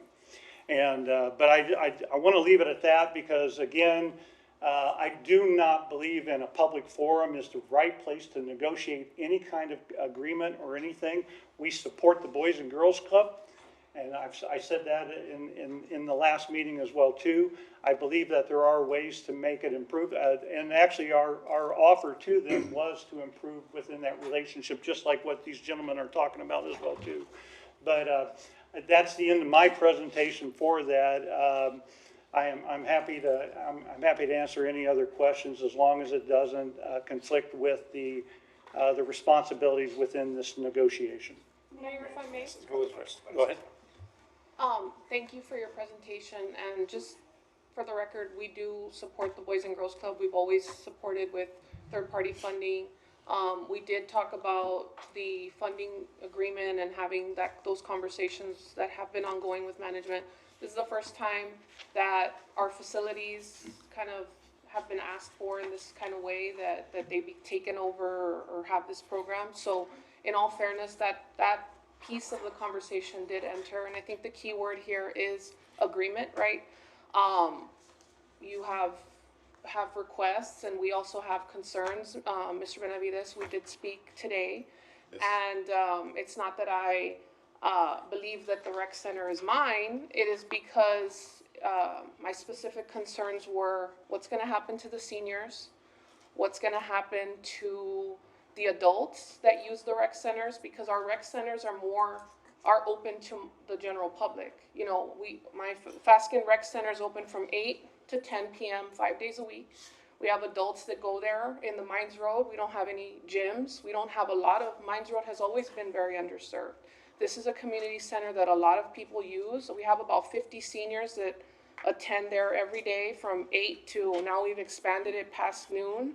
So, and I asked that question is what would happen to them, and the response was that we would have to move them somewhere else, and I don't see that as a possibility. So it's not that I don't support the Boys and Girls Club, is that these facilities are for the public to use. They are there for them to enjoy from all ages, up from, you know, little kids all the way up to seniors and everything in between. So if we are going to move forward with some of these centers that are utilized by this vast, wide range of population, it would have to be an agreement that's probably not completely in line with the requests that you have, and so it would require some agreement, right? And so we would have to have those conversations, and I don't know if we can have an answer by your deadline that you have coming up. We don't know, but again, we do support the Boys and Girls Club. The centers, the rec centers, again, the concerns that I had expressed to you all. But I do thank you for the work that you're doing and for trying to come up with other ideas and solutions. Everything to you're the talking problems. about is totally understandable, and we Right. agree. And all we're saying is there's gotta be some kind of evolution to see how we can manifest these changes. Right. So that it can be something functional. So that Boys Club would be removed from being a nonprofit participant and actually be the agent for Parks and Rec. Well, not necessarily. Well, I guess to interject a little bit of legal stuff. Number one, us communicating to council, we wouldn't be an agent. It would just be a collaboration and a collaborative agreement, and we wrote that in the proposal. I wrote the contract that we submitted to Mr. Nev as well as Mr. Valdez. And so there's some terms that I guess Mr. Nguyen and Mr. Rodriguez and I could deal with because of the legal part.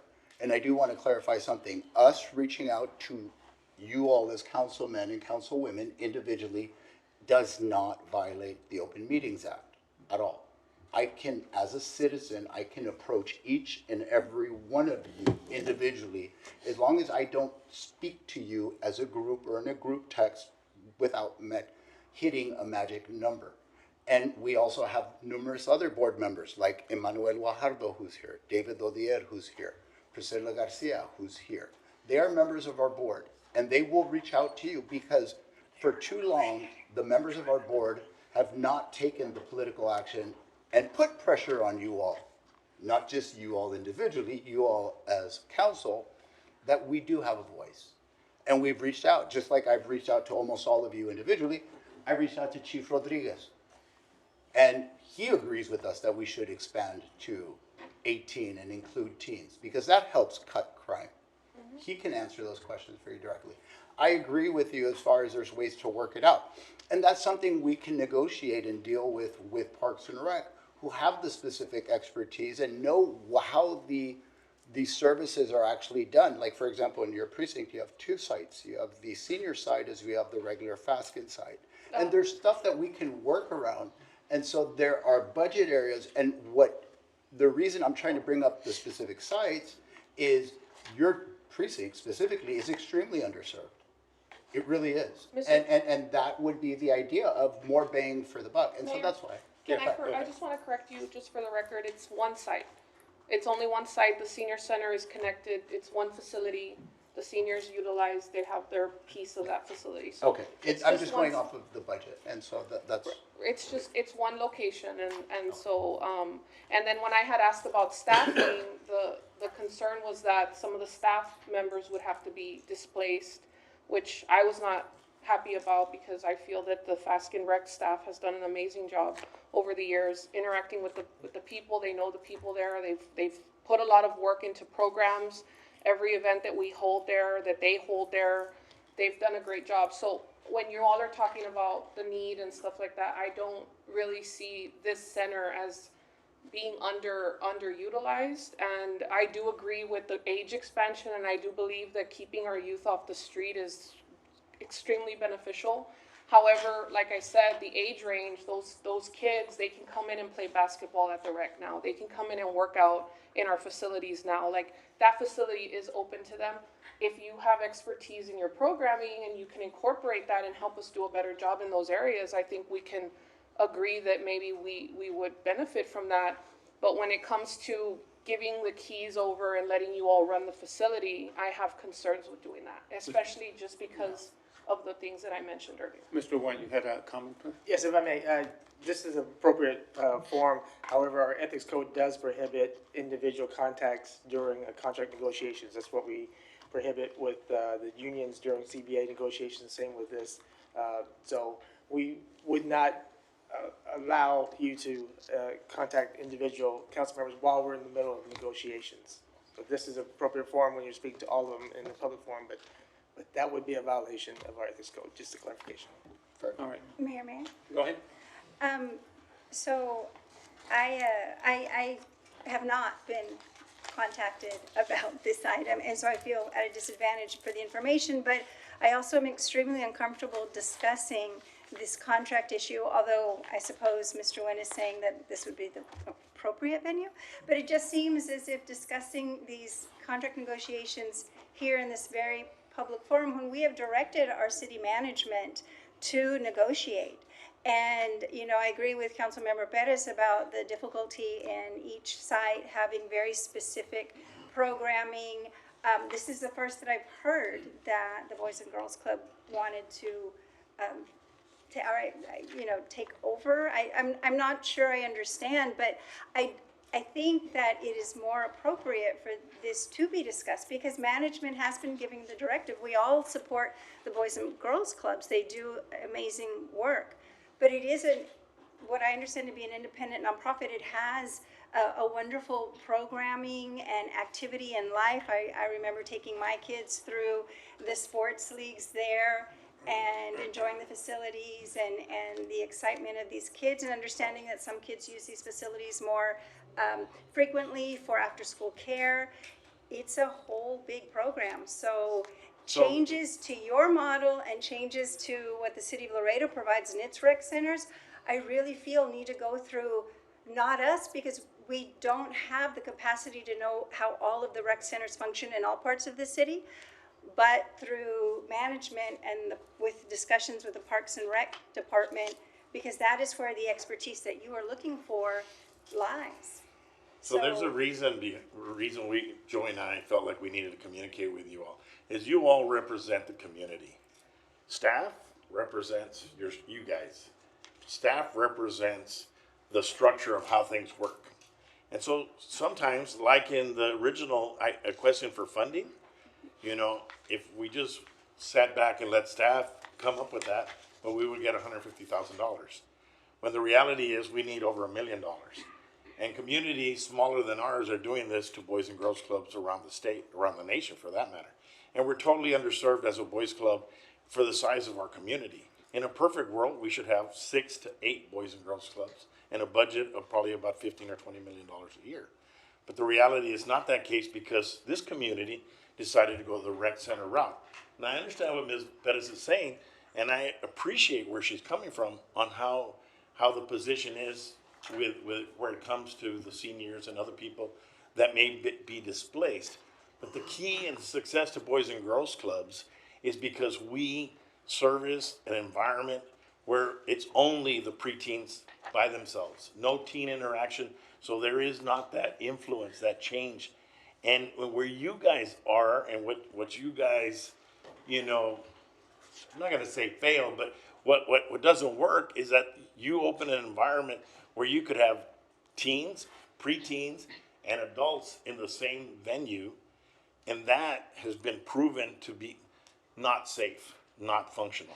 Well, I appreciate those concerns, but I do think the people to approach are management and the Parks and Recs department, because they are the ones that have those interactions every single day. They can address your safety concerns. They can talk to you about what they've put in place for safeguards and how they care for the programs that they run. Here, They at do a this great job, diocese- ma'am. I think so too. They do a great job, but So there has your- been sir. educated documentation. Go ahead. Yes, I'm but sorry. your proposals seem that you want changes at the rec centers. And I think you should advocate to the best of your ability, but to the people who run those departments, and then they will make recommendations to us about where they think things should change. And then we can move forward. As I said before, and I don't mean to sound like a broken record, but we have asked management to work with you because we believe in the mission of the Boys and Girls Club. No, correct, and we're making inroads to that end. Mr. Valdez has been helping us. But at the end of the day, to push further, what we can and cannot do has to come with a directive council.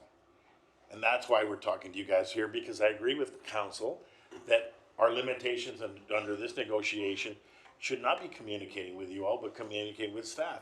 But this is an opportunity that we had to be able to tell you that this is something that's important, it's big, and it can be something functional. And all we're asking is for y'all to consider what we're proposing and that we work together for our kids.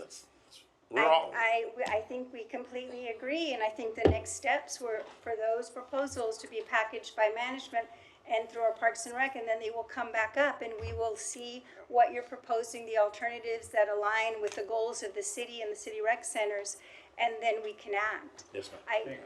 I just don't know what you're looking for today. Thank you. Thank you. Yeah, who goes first? Sorry, I just have the mic. Thank you, Mayor. So I had a similar item that you also motioned to bring up, which was to include the facilities in consideration with some of the negotiations, whether it's something that's done together or separately. Again, is can be part of the discussion. I do think that there's frustration in the sense that we're not getting anywhere, and this goes for all of these contracts that have with organizations that have requested additional funding or long-term investments by the city, and these service agreements. And we're gonna, for my opinion and just wanting to voice some frustrations with management is that we're going to be at our next budget cycle by the time we make any of these agreements. And I certainly don't want to see that. I think that they're nonprofits and like the Boys and Girls Club that have to plan, that cannot just sit around and wait on these discussions to just go back and forth and not really get anywhere. I'm fully supportive of the Boys and Girls Club, and I think that as a city, we're duplicating services and in an area that is not our expertise. And you have the Boys and Girls Club that this is solely their purpose. And why would we not want to at least try a pilot program and with some of these facilities? And I would request that of council to please consider. And also just to expedite the process, because it does, again, we're almost several months past budget workshops, passing the budget, and we're already in December. Our next council meeting is not until mid-January. How long is this gonna take? Mayor, if I may. I think Councilman was first. Yeah. Oh. Go ahead. Mayor, just regarding the budget, in all fairness, I appreciate your budget date of December. However, our budget, we passed our budget and we had no conversations about this in our budget. We had conversations about the third-party funding, which is something that we do budget for the Boys and Girls Club, and there were requests of additional, and there were some adjustments made for that. However, again, this is a new request now, and it's a completely new model. It's gonna involve discussions with the public on if they would be okay, because the rec center down the street in their neighborhood will no longer be open to them anymore. There are a lot of people that are used to using our rec centers, especially certain ones that are very highly utilized. So it's gonna take a lot of steps before we can just close the doors to the public. I mean, if there's a way that we can work something out, because that involves not getting rid of our employees, that involves keeping the general public access to the facility, that involves incorporating some of these leagues or some of these games. I understand the school district, you use their facilities and they charge you guys a lot of money to use their facilities. That's also unfortunate, because they have the facilities. There's a way that they could work with you all on using and holding games in their facilities without charging you $1,500 to $5,000 a game. And so we're trying to work with you all, but I do think there's other governmental entities that can also be a little more flexible, possibly in the way that they interact with you guys, and we can approach this together holistically, so that at the end of the day, we end up serving those kids that are at risk and that we need programs, and we want to do this. But again, there was no discussion about this in the last budget cycle a couple months ago. So I think having management move forward with the third-party funding should probably be a separate conversation from this component, and we can come up with a funding structure probably sooner, because those negotiations have been ongoing, and we can start the discussion on this and see how we can work it out. But there are going to be a lot of kinks that need to be worked out in order to incorporate this, especially if it involves shutting the doors to the public and moving staff around, or having staff potentially lose their job because we don't have another place for them. So those are bigger conversations. But again, we do support the Boys and Girls Club, and I do appreciate all the hard work that you all do. So. Right. Yeah, before we go on, I think the ideas are creative, what you brought forth. But we need more information from our city manager to put everything together so we can see it and what makes sense and what are the challenges and whatnot. So this is a little bit preliminary for us to make a decision, but we would rely on what report the city manager gives to us and the information you can provide to him. Yeah, go ahead. So, we do support the Boys and Girls Club. It's something that I know South Laredo utilizes a lot. A lot of children in the South, go play. My granddaughters, my daughters, they participate in the Boys and Girls Club.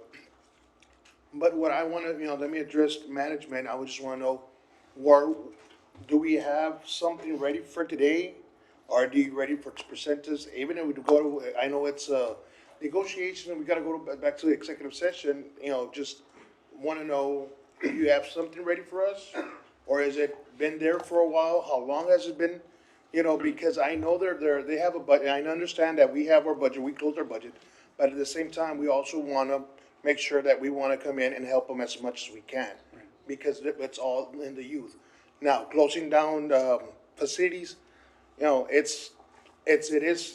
I don't agree with closing down facilities. I think we can coexist with the community, with the elderly, with the seniors, with the youth.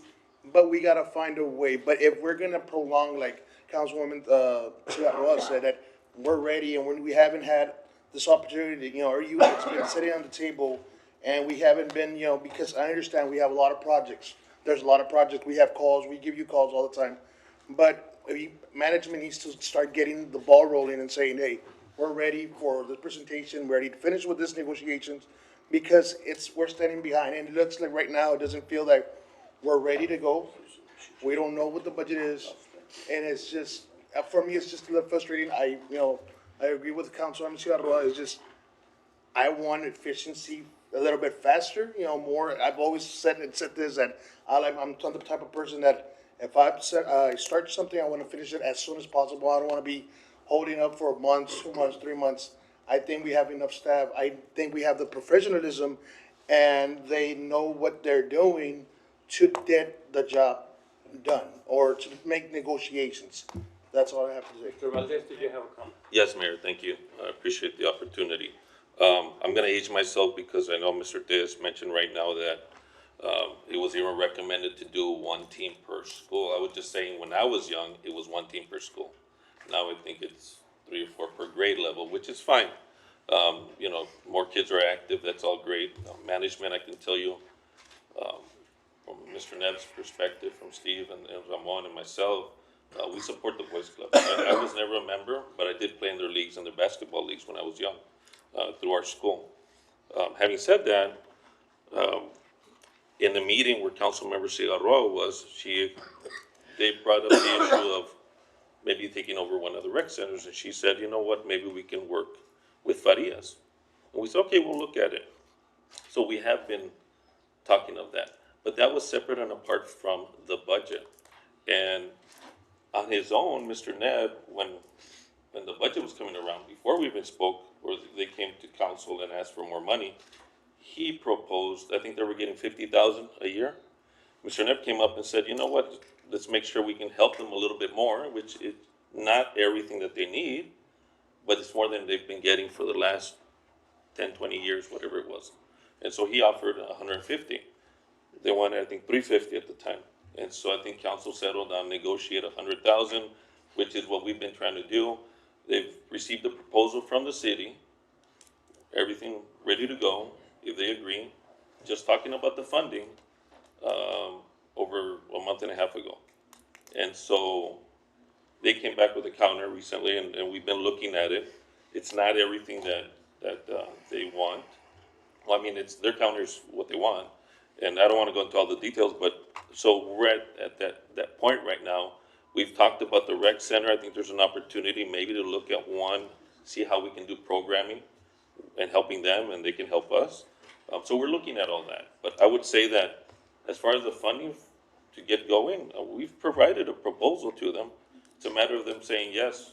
The other thing I wanted to mention, you mentioned that other organizations that we're trying to do this with, we provided with a side topic, boys, Border Olympics. I just got a call last week saying they're ready to sign the contract that we offered them, the service contract. And we gave that to them about a month and a half ago also. And so now they reviewed it, they're all in agreement, and we're moving forward on that one for right now. But I think the funding would be easier if we just separate the two. We provided some information on the rec center. They asked about our salaries. Now, in conversation, I'm not gonna go into details, but I have, and management has concerns with our staff and where they would be in all of this. So it's not just, just take over the rec center. No, they have a way that they wanna do, things that we don't agree with that, and so that's why we're negotiating. So it's not that we're trying to put it off. Okay. Believe me, Mayor, we're if I not. may. Right. Councilman, go ahead. Yeah, gentlemen, just to set one thing straight, I think you all have heard that this council is completely supportive of you all. We're completely supportive of the Boys and Girls Club. We certainly want to help you out as much as we possibly can, but you need to look at our dilemma. Mr. Benavides, you just mentioned a few minutes ago how we're here to represent our people, the people that elected us. They're the ones paying, they're the ones paying for these recreation centers. Mine in particular, the one in my district, Blas Castañeda, is one of the most utilized, if not the most utilized one in the city of Laredo. How am I gonna tell our people, that are paying taxes, by the way, that are keeping that facility open, that we're gonna only segregate it to children? Which, I'm all for children, helping them out as much as possible, but we have a huge variety of age that goes there, from 6 years old all the way to 80 years old. And they go there to work out, do Tai Chi, do karate, do any type of lesson they might wanna do, right? My personal opinion is, if a recreation center is not being utilized to its full potential, then absolutely, I think it's a good idea to get you all involved and see what you all can do to these facilities. That's a great thing. For instance, there's some that you mentioned to me earlier when we spoke earlier, right? We spoke about Farias, I think it was, and then we spoke about El Aden. If I'm not mistaken, I don't check into these recs except for mine, the one in my district, right? But if I'm not mistaken, Farias is not being used to its full potential. And if it's not being used to its full potential, then guys, my recommendation to staff, of course, would be absolutely work something out with the Boys and Girls Club, because we need to get something going. Now, one other thing that I don't agree with at all is getting rid of our employees. I don't like that at all. People apply to work for the city of Laredo for a reason, because the job you're gonna be able to hold for 20, 30, 40 years. And it's something people rely on. And I don't think it's fair for these people to apply for jobs, being there for a certain amount of time, 10, 20, 30 years, some people, even 40. And, oh, guys, we don't need you anymore, so move on out. That's something I just can't agree with. Mind you, I know you all say you can make it function at a cheaper price, and you can make it work cheaper for us. But at the end of the day, these are our employees, these are our people. And I just don't like that particular part of it. And that's what was told to me. Whether that's in the contract or not, that's a different story. But we haven't been privy to the entire information. That's why it makes it so difficult to make a decision right now. I would just ask a couple of comments. Number one, $50,000 was for 1 year and 1 year only. Okay, so let's quit with this myth that we've always received $50,000 from the city of Laredo. It's always been 100 or more. It was only last year. Number two, we specifically, and although we're hearing parts, it's the parts that's convenient to the people that are saying that. Number two, when we asked about specific community centers, we proposed to management, give us your most underperforming specific community centers, give us 3, but give us, and the reason we wanted El Eden was because number one, our wheelhouse, the biggest bang for our buck is providing services to kids in South Laredo, because year after year, our numbers are higher at LBV than anywhere else. And it is the biggest that provides all sorts of services. And the idea that we're going to shut the doors, the cucuy's coming to get you, that's a lie. It was always, we can work around it, we can partition portions. The only thing was, we cannot mix teens with preteens and with adults, which is what you guys do. Right. Okay? We cannot. They have to be separate. So any insinuation that we're gonna close doors is a bold-faced lie. There are ways, when we spoke to staff, they specifically said they can redistribute employees because the sheer number of employees wasn't sufficient enough that people would automatically get fired. So the idea that we were going to fire people is another complete false assertion. So I don't mind having a debate, but let's talk about the facts.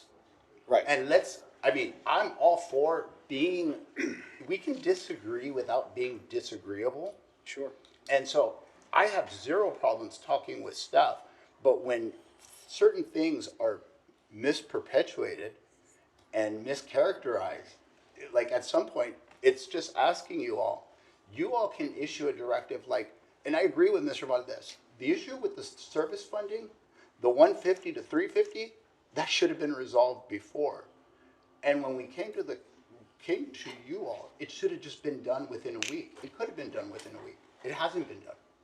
And so now we bring this other stuff and the possibility of utilizing the facilities to bring them up to their potential, because without question, even staff agrees.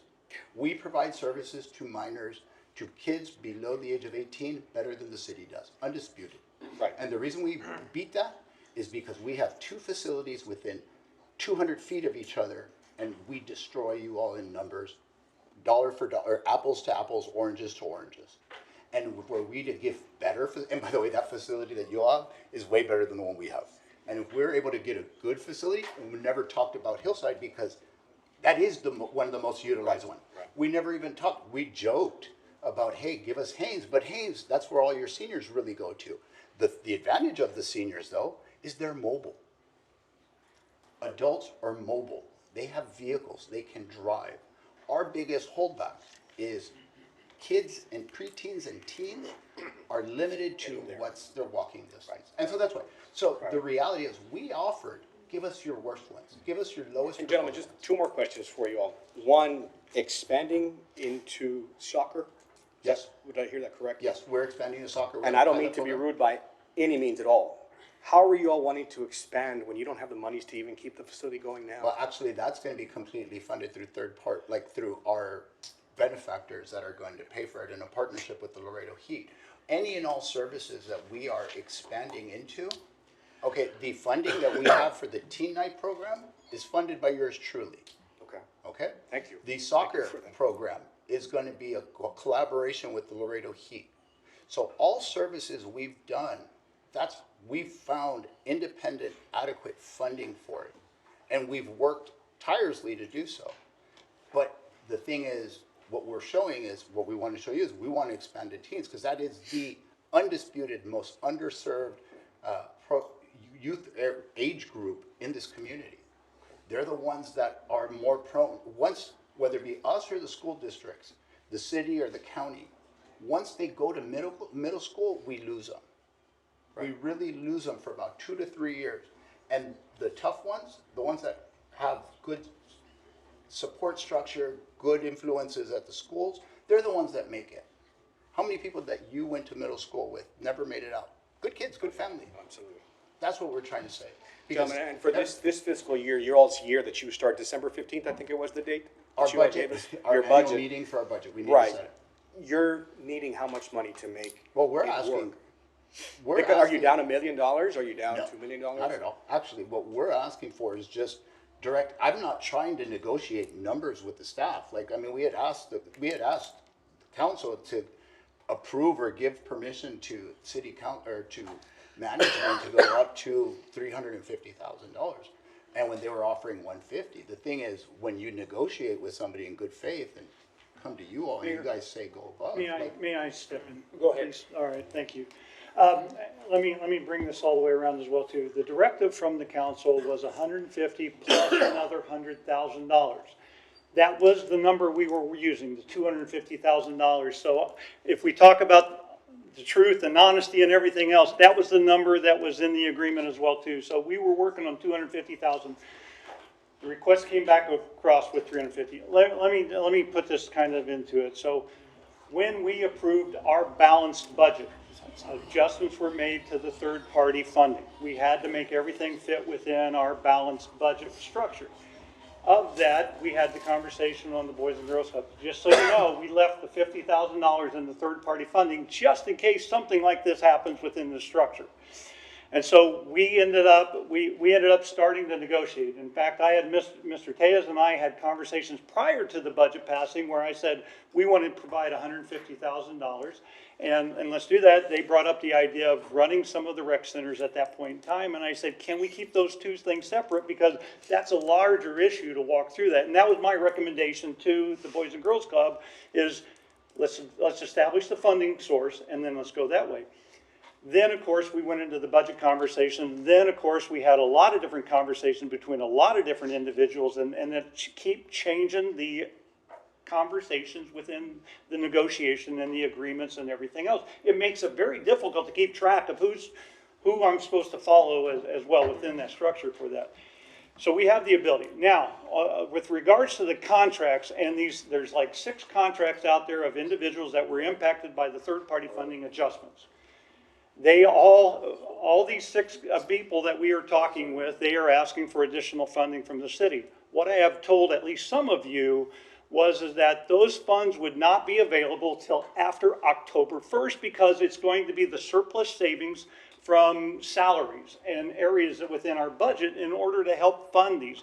Once we have these agreements set up, we can perpetuate them into the future. But until I get the agreement set up, there is no real funding to provide into this. And this is the challenge we have with some of these discussions within the agreements.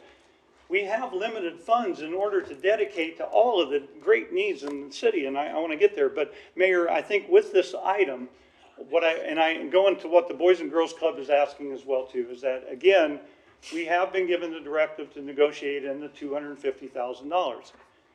That's what we were working on. I offered a couple suggestions in there. They were going to go back and look at that. I have not had that response back until just recently here for the other $100,000. The other part of this request is that can we look at leasing out any of our facilities to the Boys and Girls Club so they can expand? I am happy to walk through that as well too. I have no problem walking through that to figure out is there a way to make this all work. And I don't want to put Boys and Girls Club on the spot or anything else with that. I am happy to walk through those conversations. I think the challenge we have now is that we are in the month of December, and if we would have had all the conversation in November that we thought we were going to have, it would have been a lot better. But when everybody else comes into the kitchen to cook, it makes it very, very difficult to have the right conversations. And So I think you can apologize for blame all of me. that, but I would ask for the directive from the council. In my mind, I think the funding should remain at the $250,000, and we work out exactly how to do that. But allow me to negotiate with them on whether or not we have a facility or 2 or whatever that number looks like within that structure. Councilman, go ahead. Thank you. I think I got skipped at least 3 times, but anyway, okay, Sorry. it was a very exciting We didn't see topic. So the meeting you're referring to, Mr. Nib, Councilmember Gutierrez said 250. Then we made an amendment to that motion saying we're not going to put a cap on it, that we're going to leave you that flexibility to go up even higher than the 250. So I think that's where, a higher number like 350 is coming from. So that's one of those things where I know sometimes things get going fast, and it'd be nice if the change of a motion gets changed, that it gets reflected in the minutes or in memory. But just that was the actual amendment that we had there at that last meeting. And I've always gotten mixed stories. I've gotten our rec centers never get used. That's why we shouldn't. We know that I've been advocating for a rec center in my district my entire time. And, it always gets said, oh, it's the higher socioeconomic status. Well, guess what? Like, if you put the people that live in my district in any other major city, they're not considered high socioeconomic status. They're still working and living paycheck to paycheck. So let's not try to fragment the city north and south, and we all have needs. That's my sidebar on that. But I get told one of the reasons why we cannot have a rec center in District 6 is because the rec centers don't get used. Okay, and I'm hearing that, I know Councilmember Gutierrez gets used, I'm hearing Mayor Pro Tem's, are we still, do we change it? Okay. No, I'm not Mayor. Okay. Immediate pass. Immediate pass, Mayor.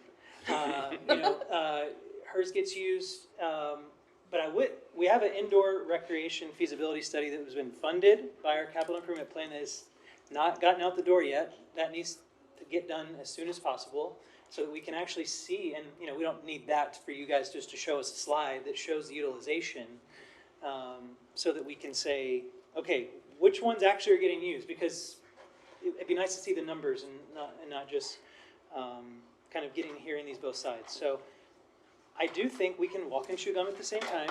We can negotiate on the final number.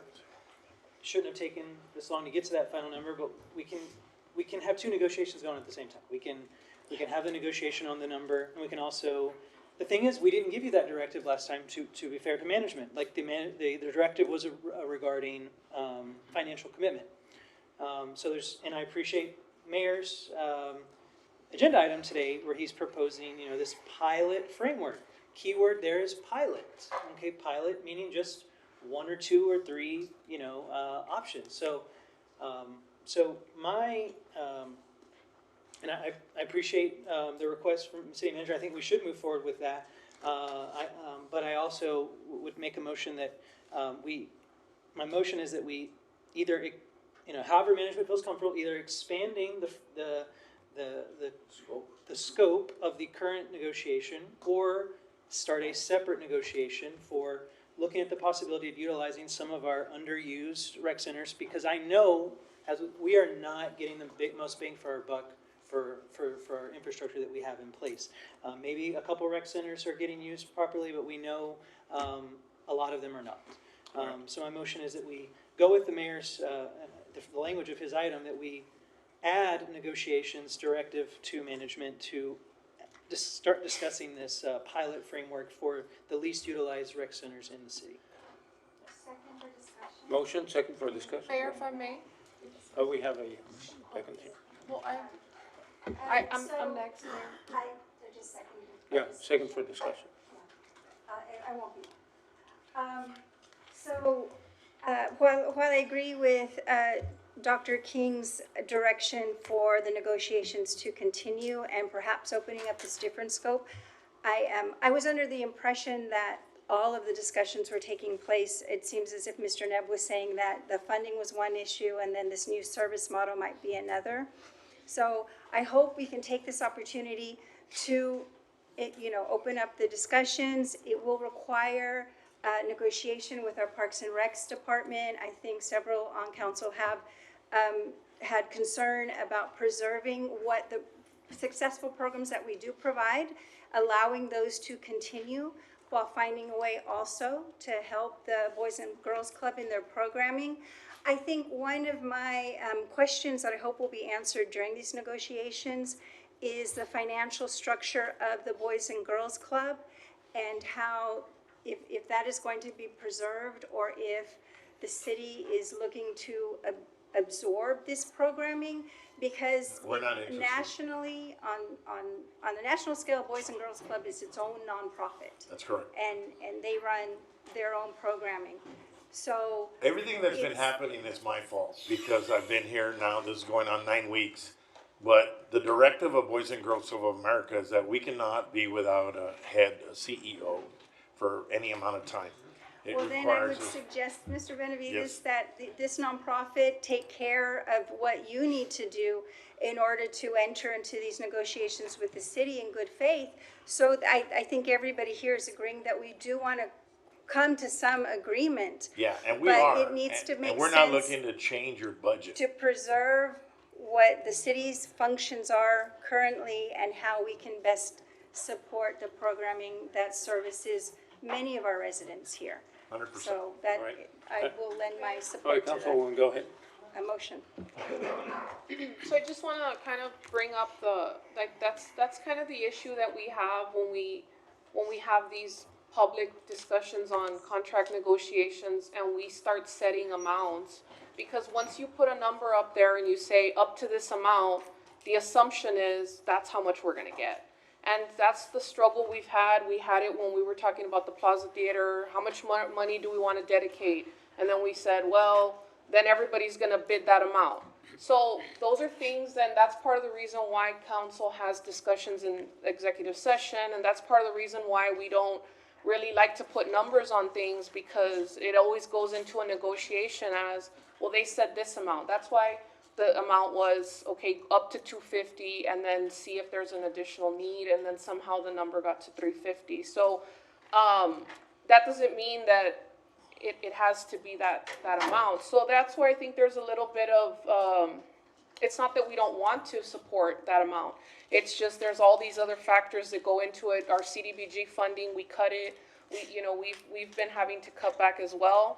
And so, the other thing is, if we are gonna have discussions, I would recommend that the Boys and Girls Club have one representative, because I can tell you, Mr. Tejas, I could sense a little bit of frustration from you today in terms of things that maybe you're saying that we're interpreting incorrectly in terms of not shutting down or closing doors to certain people.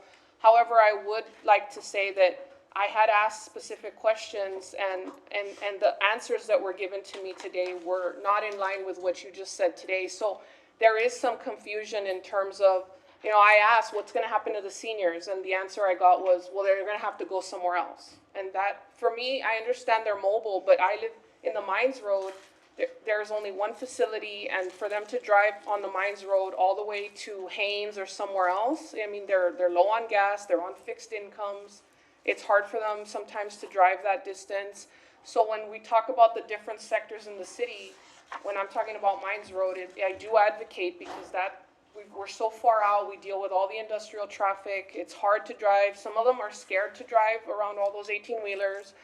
So you talked about certain centers that are highly utilized, but you also have to look at the demographics, and that's where we come in. It's not that we think we own those centers, it's that we're advocating for the people that use them, right?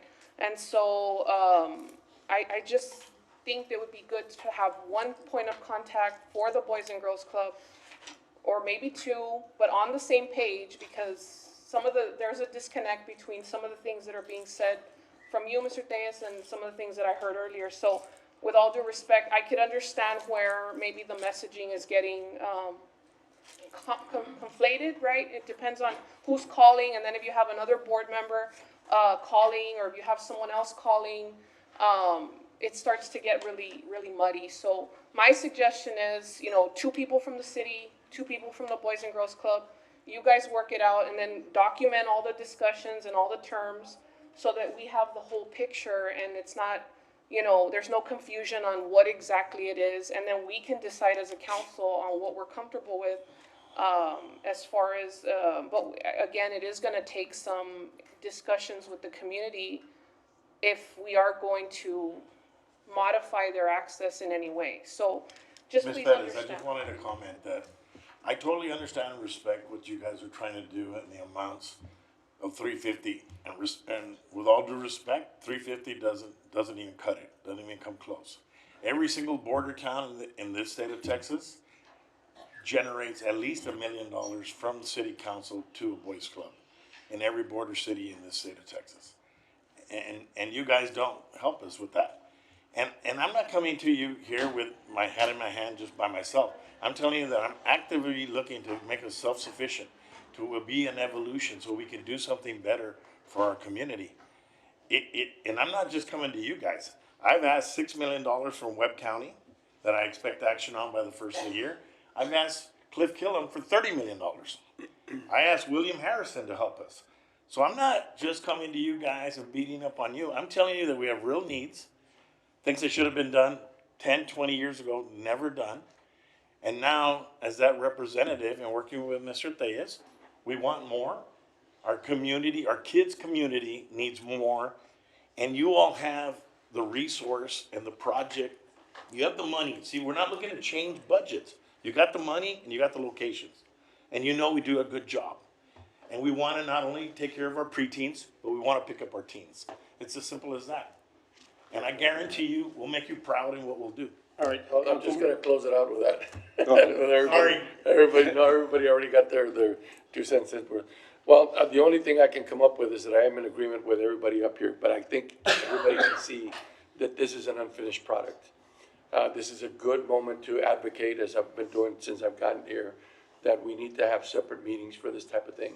Why? Because we can get all the information that we need to put all in one shot, close it out, and we can move forward. But I will say that the word here is due diligence, and I think in my conversations with staff, I've always told them that I expect you, because at the end of the day, I'm always going to be looking to them to give us what does staff recommend. And then it's my job, you're right, I do represent the citizens of this city, especially the kids of the city, and I have to make a decision whether their due diligence and their staff recommendation coincides with my obligation to the citizenry. And right now, there's a lot of questions that are left undone. There's a lot of negotiating to do. There's a lot of communication between both parties here to do it. And let me just be very clear. I really do want this to work. but I wanted to work with everybody at the table saying, yeah, we've come to an agreement, it's gonna happen. That's how we do public service. That is by reason that we are up here, is because when we can get things done in that manner where everybody gets properly served, then we've done our job. But if there's loose ends here and there, I just don't believe in that. That's just not how I work. I used to say, and I still believe in that, I work slowly, methodically, and smart. And that's what I think this process needs to be done and held to account to. So, gentlemen, I am with you on this journey of yours. I want you to succeed, no doubt. I was the Boys Club. I lived at Russell Terrace, and I always used to walk to Southwest Boys Club, Northwest Boys Club, and to the one over here, the main Boys Club, every day. It was either one or the other. I stopped going to the Northwest Boys Club because I got introduced to boxing one day, and I said no more. So that was it. But the swimming and everything that I did through that, walking to those places was an awesome experience, and I just want to continue that. I want you all to continue that journey and have all that ability for every kid in this city to go through what I went through. So I commend you with your efforts, and I'm hoping that we can come to an agreement. Thank you. All right. Go ahead. Just really quick, this organization, I commend you all. I think the end goal of all of us here in this room is to bring, to expand the youth. I believe there was a change in the Boys Club. Maybe now there's a different vision. That's why we're here right now. But yes, I know LBB is in District 1, and El Eden is in District 1. And I see the work that I'm very involved with LBB, and I see the work and the leagues and everything. But if we can coexist, also, hopefully we come together and work this out with the Boys Club. Thank you. Mayor, may Okay, go ahead. I'd like to make an amendment to the motion, just in discussions. One, that we move forward with the service contract, and then another with the pilot program, so that way one doesn't slow down the other. Okay. If I may, Go ahead. There's no action available for this item, it's only posted for discussion Well, on status. no, but the mayor brought up my item as well. Your item 76, yep. 76 does allow for Okay. action. Well, Mayor. Go ahead. I think, probably the more appropriate thing would be to make a motion to bring up Councilmember Ciarro's item. He did. Oh, okay, so, It's on the table. It's on the table. Yeah, and it does have possible action on her item, so. Okay, we do have a motion and a second has been voted on? I accept the amendment. No. I All right, accept you accept them and, motion and second, all in favor? Opposed? You vote on the amendment first. On the amendment. And that is to have negotiate two agreements, one for the service agreement and then the other one for the pilot program. I thought that, Mayor, point of order, I thought that was already implied with his original motion. 'Cause did his motion clarify that, does it need an additional motion? He was expanding the I scope. think the amendment is to allow it to be separated and do two agreements, not just one put together. Okay. Is that right? Yeah, that was my understanding. Yeah, because my motion made it, I left it up to them, but so we're clarifying it's two. All right, motion and second. All in favor? Aye. Opposed? Motion passes. That's for the amendment. That's for the amendment. And now we need one. Now you vote On the amended one. on the motion as amended, yes. All right, motion is amended. Second, all in favor? Aye.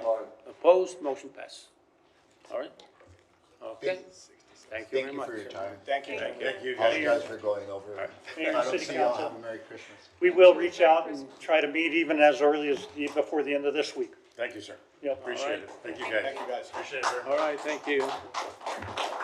We'll proceed 65. with number 65. Discussion with possible action on memorializing Tecos baseball team, binational history and trajectory at the Unitrade Stadium and any matters related thereto. And we continue to share a unique position with our sister city of Nuevo Laredo. I wanted to memorialize the history of the Tecos in our community and have it on our display at the Unitrade Stadium. So my motion would be for management to discuss this item with the Tecos and come back with a recommendation. This can be in the form of a plaque or display, but I'll leave it up to management to work out the details and come back to us.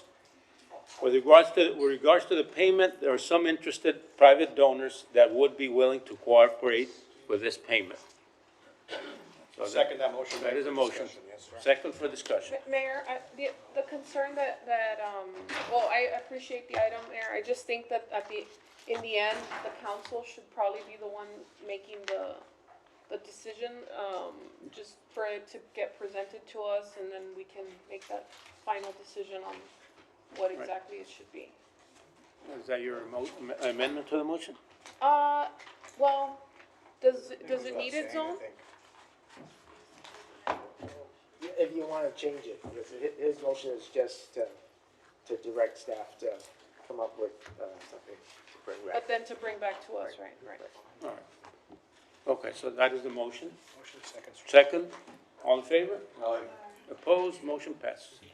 Mayor, Yes, go ahead. if I may, can I make a motion to bring up my item? I think, there's some staff here from El Metro that wants to speak, and we're gonna go into executive session, so. Yeah, let me just bring up 66 and we'll proceed after that. 66, discussion with possible action with the purchase of urgently needed mammogram machine for the City of Laredo Health Department through the use of mayoral priority funds and any matters related thereto. This item is very important to me. As we're all aware that Laredo has been designated as a medically underserved area, which can impact early detection and treatment outcomes. Access to screening programs is crucial, as national data suggests higher incident rates do not necessarily equate to higher mortality rates in areas with robust screening. And we have elevated rates in specific areas, as assessed by Texas Department of State.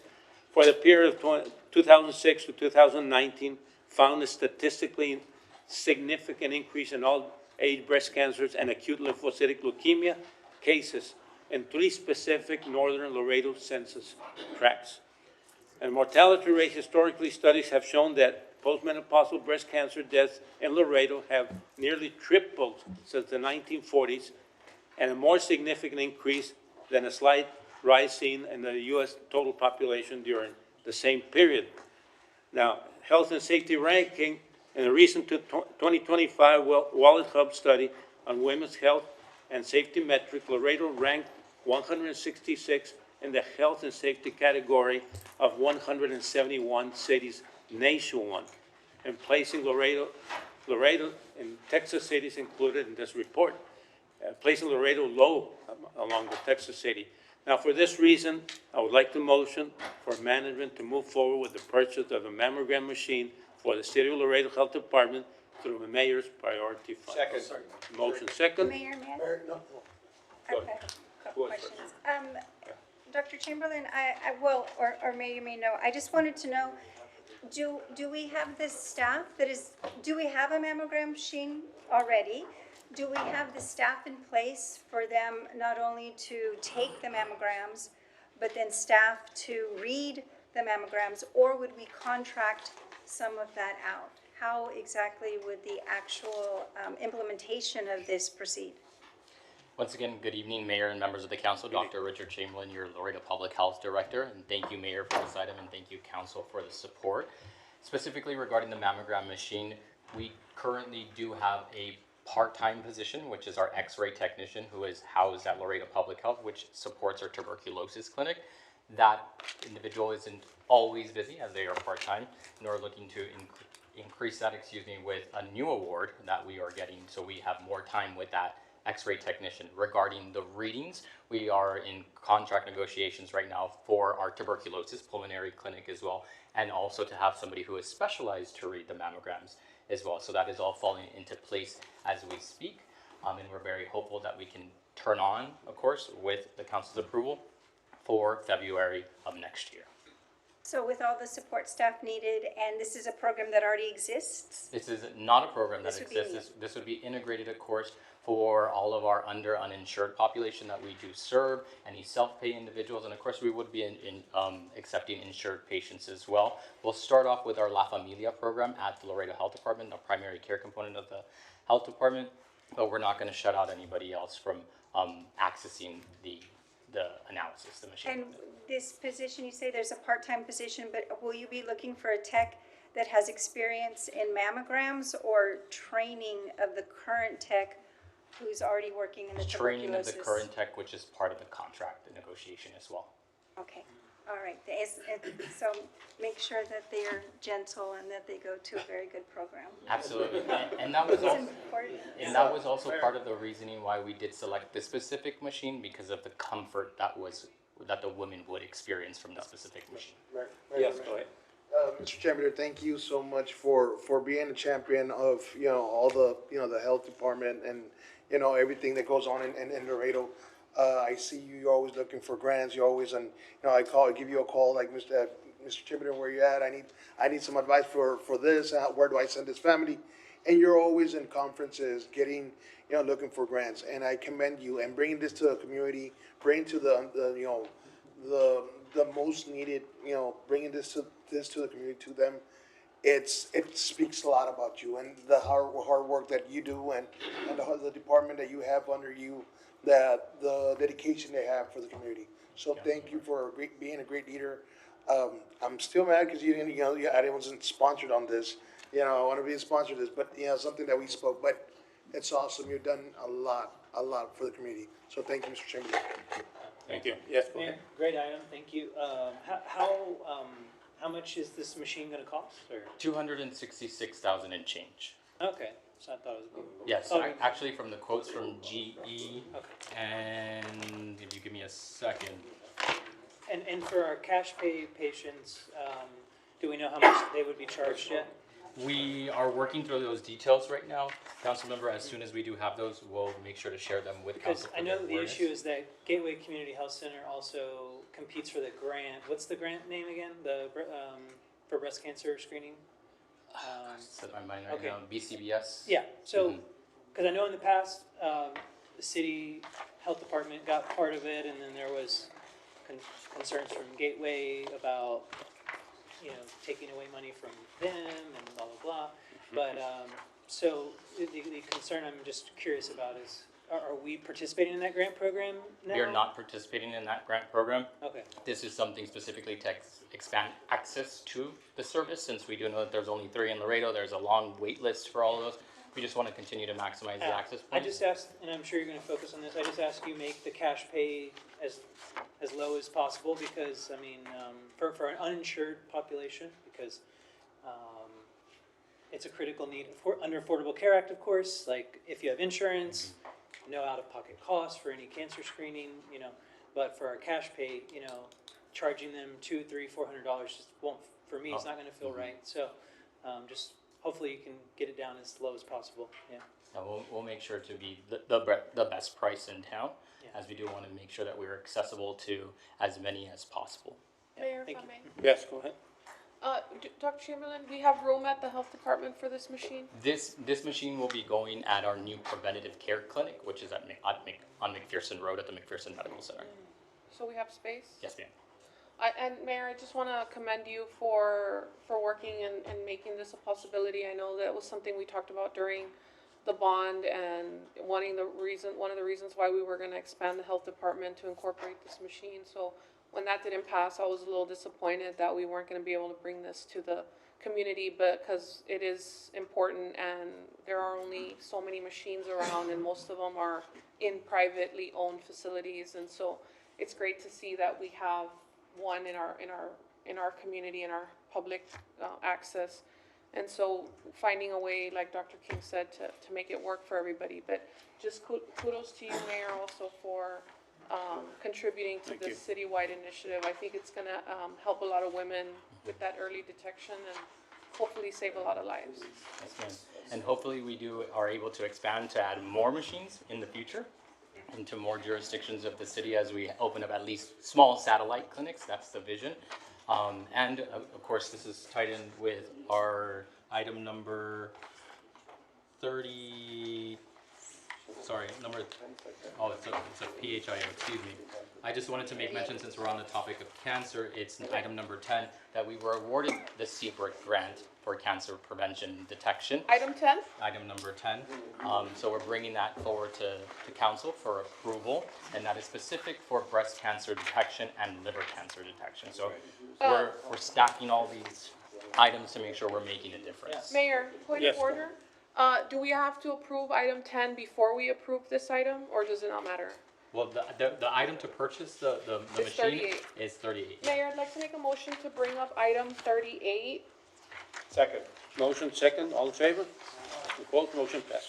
38. And in line with the motion that's on the floor, I believe it's appropriate also to approve item 38 Second motion? in combination with Right. this. That's your motion? It could be a separate motion. I just want to make sure that we take care of approving the item while we're approving the use of the funds together, or either. Zone, do we have to combine them, or we take one at a time? We have to read 10? Yeah, we'll do it separately because we have to read 10. Okay. Separately. Well, 38, I'm talking about 38. No, 38. 38 we can do together.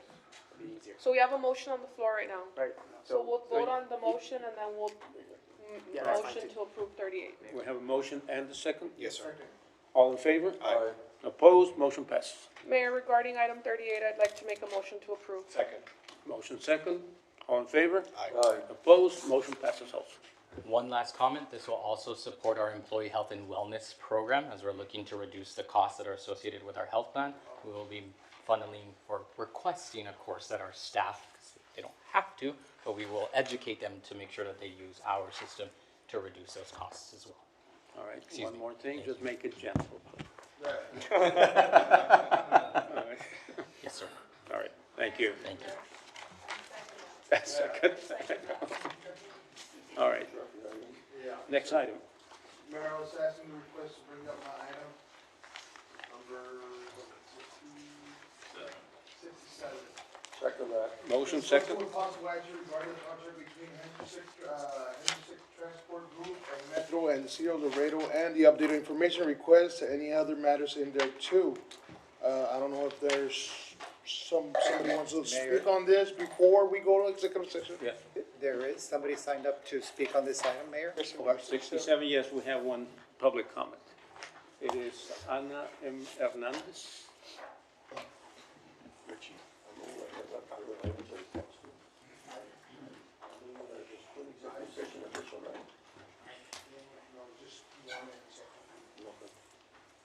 Good evening, Evening. Mayor and City Council. My name is Ana Hernandez. I have a total of 32 years of service as a bus driver. Thank you for your service.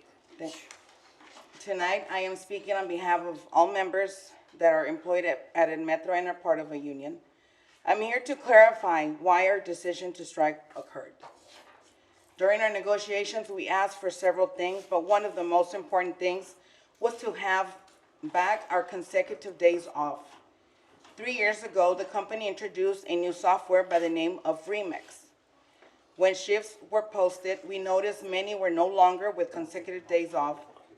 I filed a grievance and was told by AMG of Operations and Operations Manager that the software now did the runs, which are shifts, and it would stand because of the conversation and advising the union on the software. The advisement of the new software was very vaguely explained to us during the initial meeting to let us know of the software implementation. That was something we fought hard with the company to give us back. This does not affect me because my seniority does not affect me because of my seniority, but it does affect many, and I just want to let you all know that we love our jobs, but we also have a family that we go home to. With different days off, it is impossible for us to rest or even plan anything with our families. The negotiations continued, and during the time of the strike, we did our research towards that software, and we found out that it is possible to cut runs with consecutive days off. And now the company will give us back consecutive days off after the strike. If the operations administration would have taken into consideration our request, we would have avoided going on a strike and affecting daily trips to many residents of Laredo. We had to do what was necessary to fight for what was only fair for us. The maintenance department stayed on working because they were not affected by their shifts and felt comfortable with the negotiated contract. But today, even after they helped the company during the strike, now are being affected by their vacations and seem to be punished instead of the company being thankful of them staying on to working, for them staying on to work during the strike. I also want to clarify, we are not unsatisfied with our pay, but we ask for more pay because our pension is not something we can live by if we choose to retire today. That is why we fought for the pay to start saving for our future retirement. Ever since the strike, we feel retaliated against with the firing of employees because we chose to speak up and not stay silent. All we ask is to be treated fairly, and because we have many employees who have worked here for more than 4 decades. Thank you. Thank you. Thank you for your time. All right, Mayor, go ahead.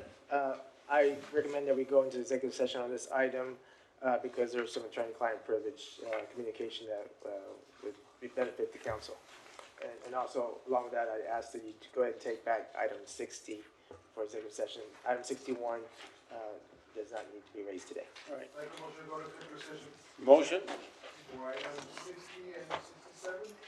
16, 67. Second. Second, all in favor? Aye. Executive session. Consultation.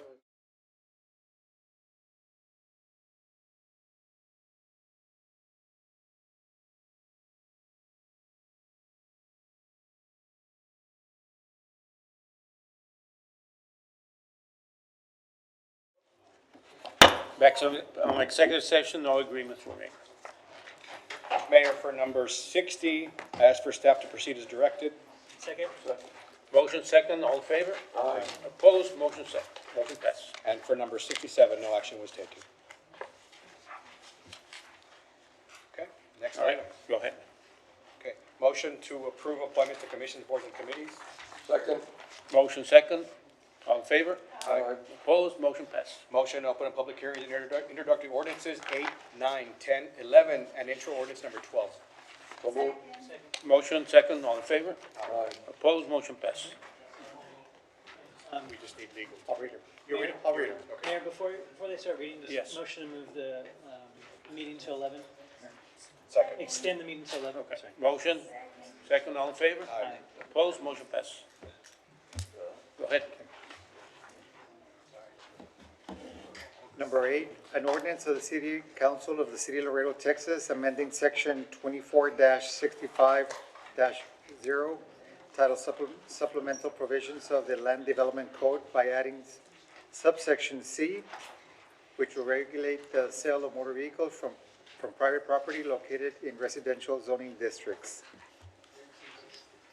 Number 9, public hearing and introductory ordinance amending Chapter 28 of the City of Laredo Code of Ordinances, Article 2, to prohibit illuminated signage for all properties located along all right-of-ways abutting designated historic plazas, providing severability, establishing an effective date, and providing for publication. Number 10, public hearing and introductory ordinance authorizing the city manager to accept and enter into a contract from the Cancer Prevention and Research Institute of Texas for the Cancer Screening and Early Detection Grant, amending the fiscal year 2025-2026 budget by appropriating revenues and expenditures in the amount of $1,158,238 with no match for the City of Laredo Public Health Department, and amend the City of Laredo Public Health Department fiscal year 2025-2026 full-time equivalent FTE position listing by creating 1 program coordinator, 207 position, and 2 medical office assistants 205 position for a 2-year term starting on January 1, 2026 to December 31st, 2027. Funds will be accounted for in the Laredo Public Health Department Fund, Cancer Screening and Early Detection Grant. Number 11, public hearing providing community residents an opportunity to comment on the 2024-2025 Consolidated Annual Performance and Evaluation Report, CAPER, prepared by the Department of Community Development, which identifies the activities and activities undertaken by the City of Laredo and participating nonprofit organizations and agencies in supporting the city's housing and non-housing strategies and the objectives outlined in the 2024 Annual Consolidated Plan.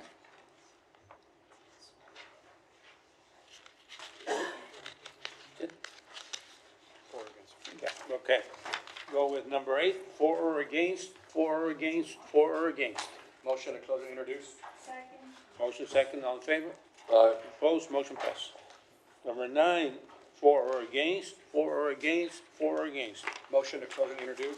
Second. Motion second, all in favor? Opposed, motion passes. Number 10, for or against, for or against, for or against. Motion to close and introduce. Second. Motion second, all in favor? Aye. Opposed, motion passes. Number 11, for or against, for or against, and for or against. Motion to close and introduce. Second. Motion second, any opposed? Council to introduce number 12. No motion necessary. Okay. Motion to approve final reading of ordinances 13 through 21. Motion? All in favor? Mayor, Opposed? Mayor. Motion- There, there is a citizen that signed up for, public, comments on number 17. All right. Is he here? It's, Mr. George Algid. Number 17, public comment, George Algut? Not here, okay. All right. Continue. Motion and a second. We have a motion and a second. All in favor? Aye. Opposed, motion passes. Mayor, motion to approve the consent agenda Minus 56. with the exception of 56, the exception of 56. Number 36, I'm sorry, we did that one already. Number 39, that needs to be read into the record with an amendment. Yes. Motion and a second. Second. Okay. Motion second, all in favor? Aye. Opposed, motion passes. I need to read it. Yes, then we'll get to it. Okay. Ms. Seager, you have, Oh, you did 39 already?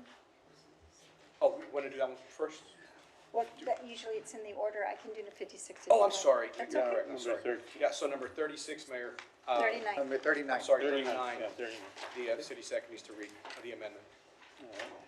Number 39, Mayor, will be amended to read, authorizing city manager to negotiate and execute contract fiscal year 25-100 RFQ-consulting services risk management with Arthur J. Gallagher Risk Management Services Incorporated for an annual amount not to exceed $50,000 and a contract value not to exceed $250,000 to provide expert guidance and support in evaluating and managing the city's insurance and risk management programs.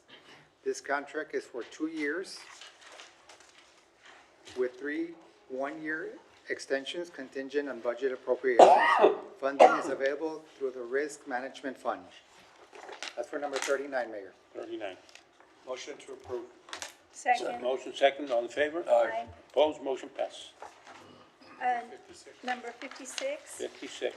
Authorizing the city manager to approve a construction contract to Midas Contractors LLC utilizing the Buy-Board Comparative Purchasing Contract number JOC number 783-25 for the construction of the concrete trail at the Lions Tank at the amount of $90,000. Funding is available in the Waterworks Fund.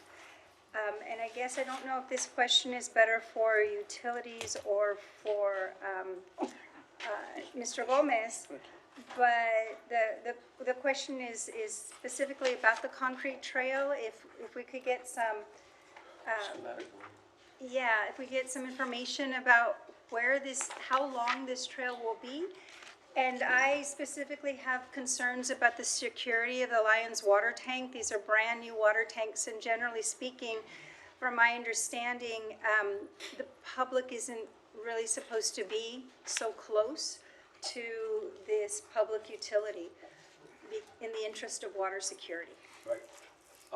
I can cover on the length of the trail. Good evening, Mayor, Councilmember. On the length of the trail is almost about 2 blocks length from this, going east to west. It is going to be protected, and I think Mr. Director can comment on that.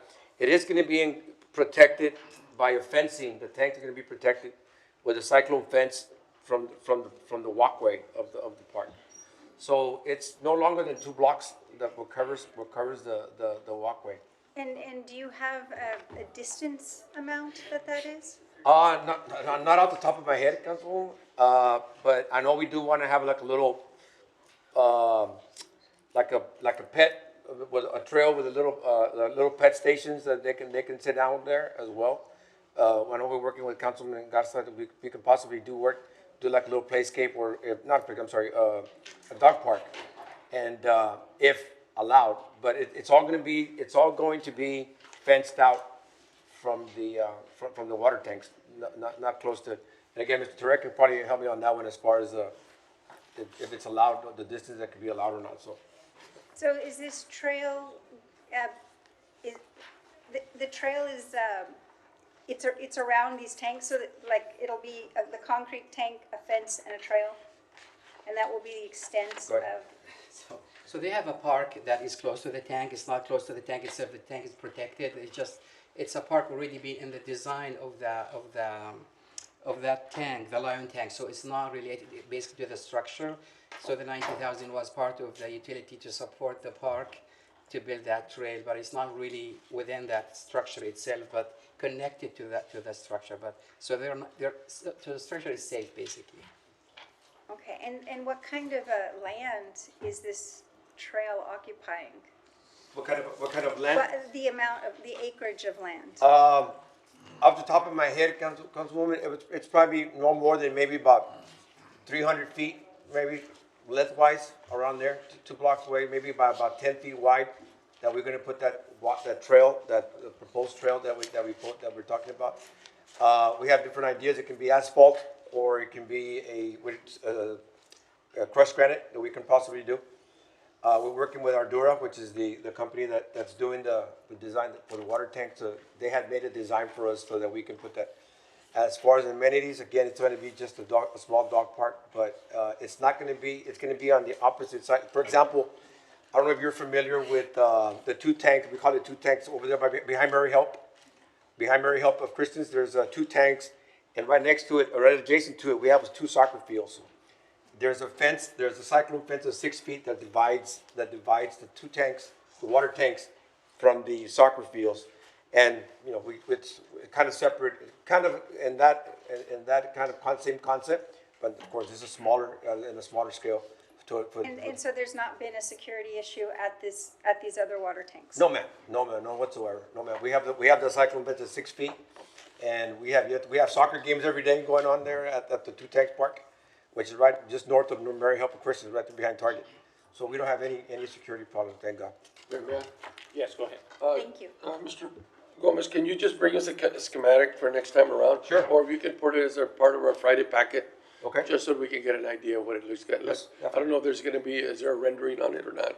Ardura does have a rendering of a trail, the trail that goes around, and then as you know, a very small. Just for peace of mind, it'll help. Sure, we'll send it to you also. Appreciate it. Councilmember, if I may, Mayor Pro Temp, if I may, yeah, there's actually attached to the agenda item online, there's a schematic there that you can see. Very good. Right. Perfect. Supporting information. That's Yes, sir. good. That supporting information is included as part of the package online. Excellent. Thank you. Yes.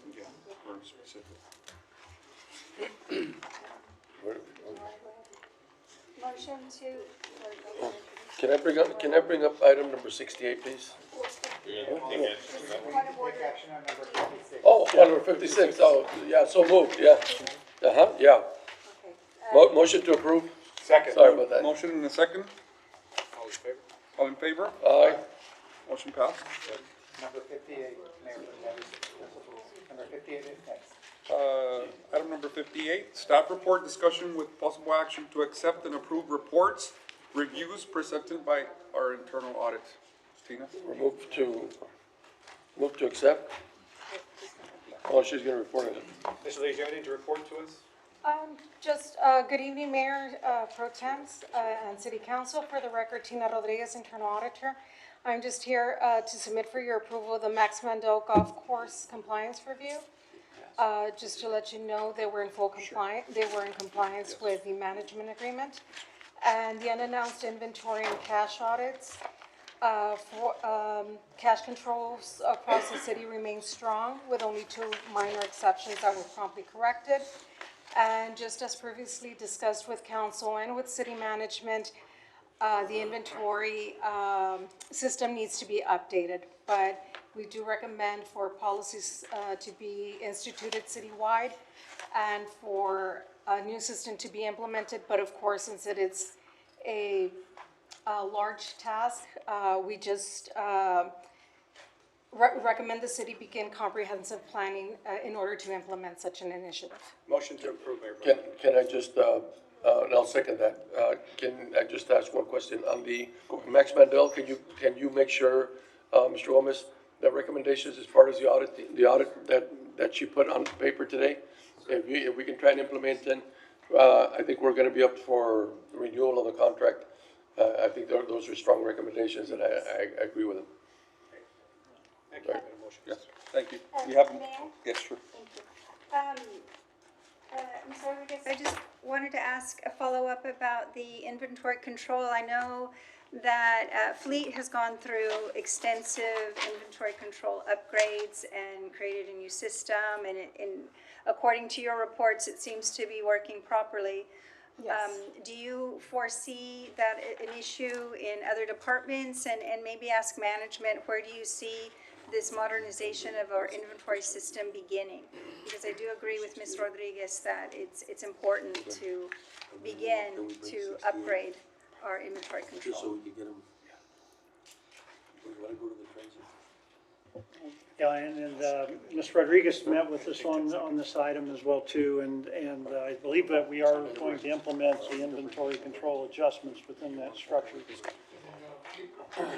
Fleet and actually citywide. Citywide. The intent is to bring all the citywide up to that.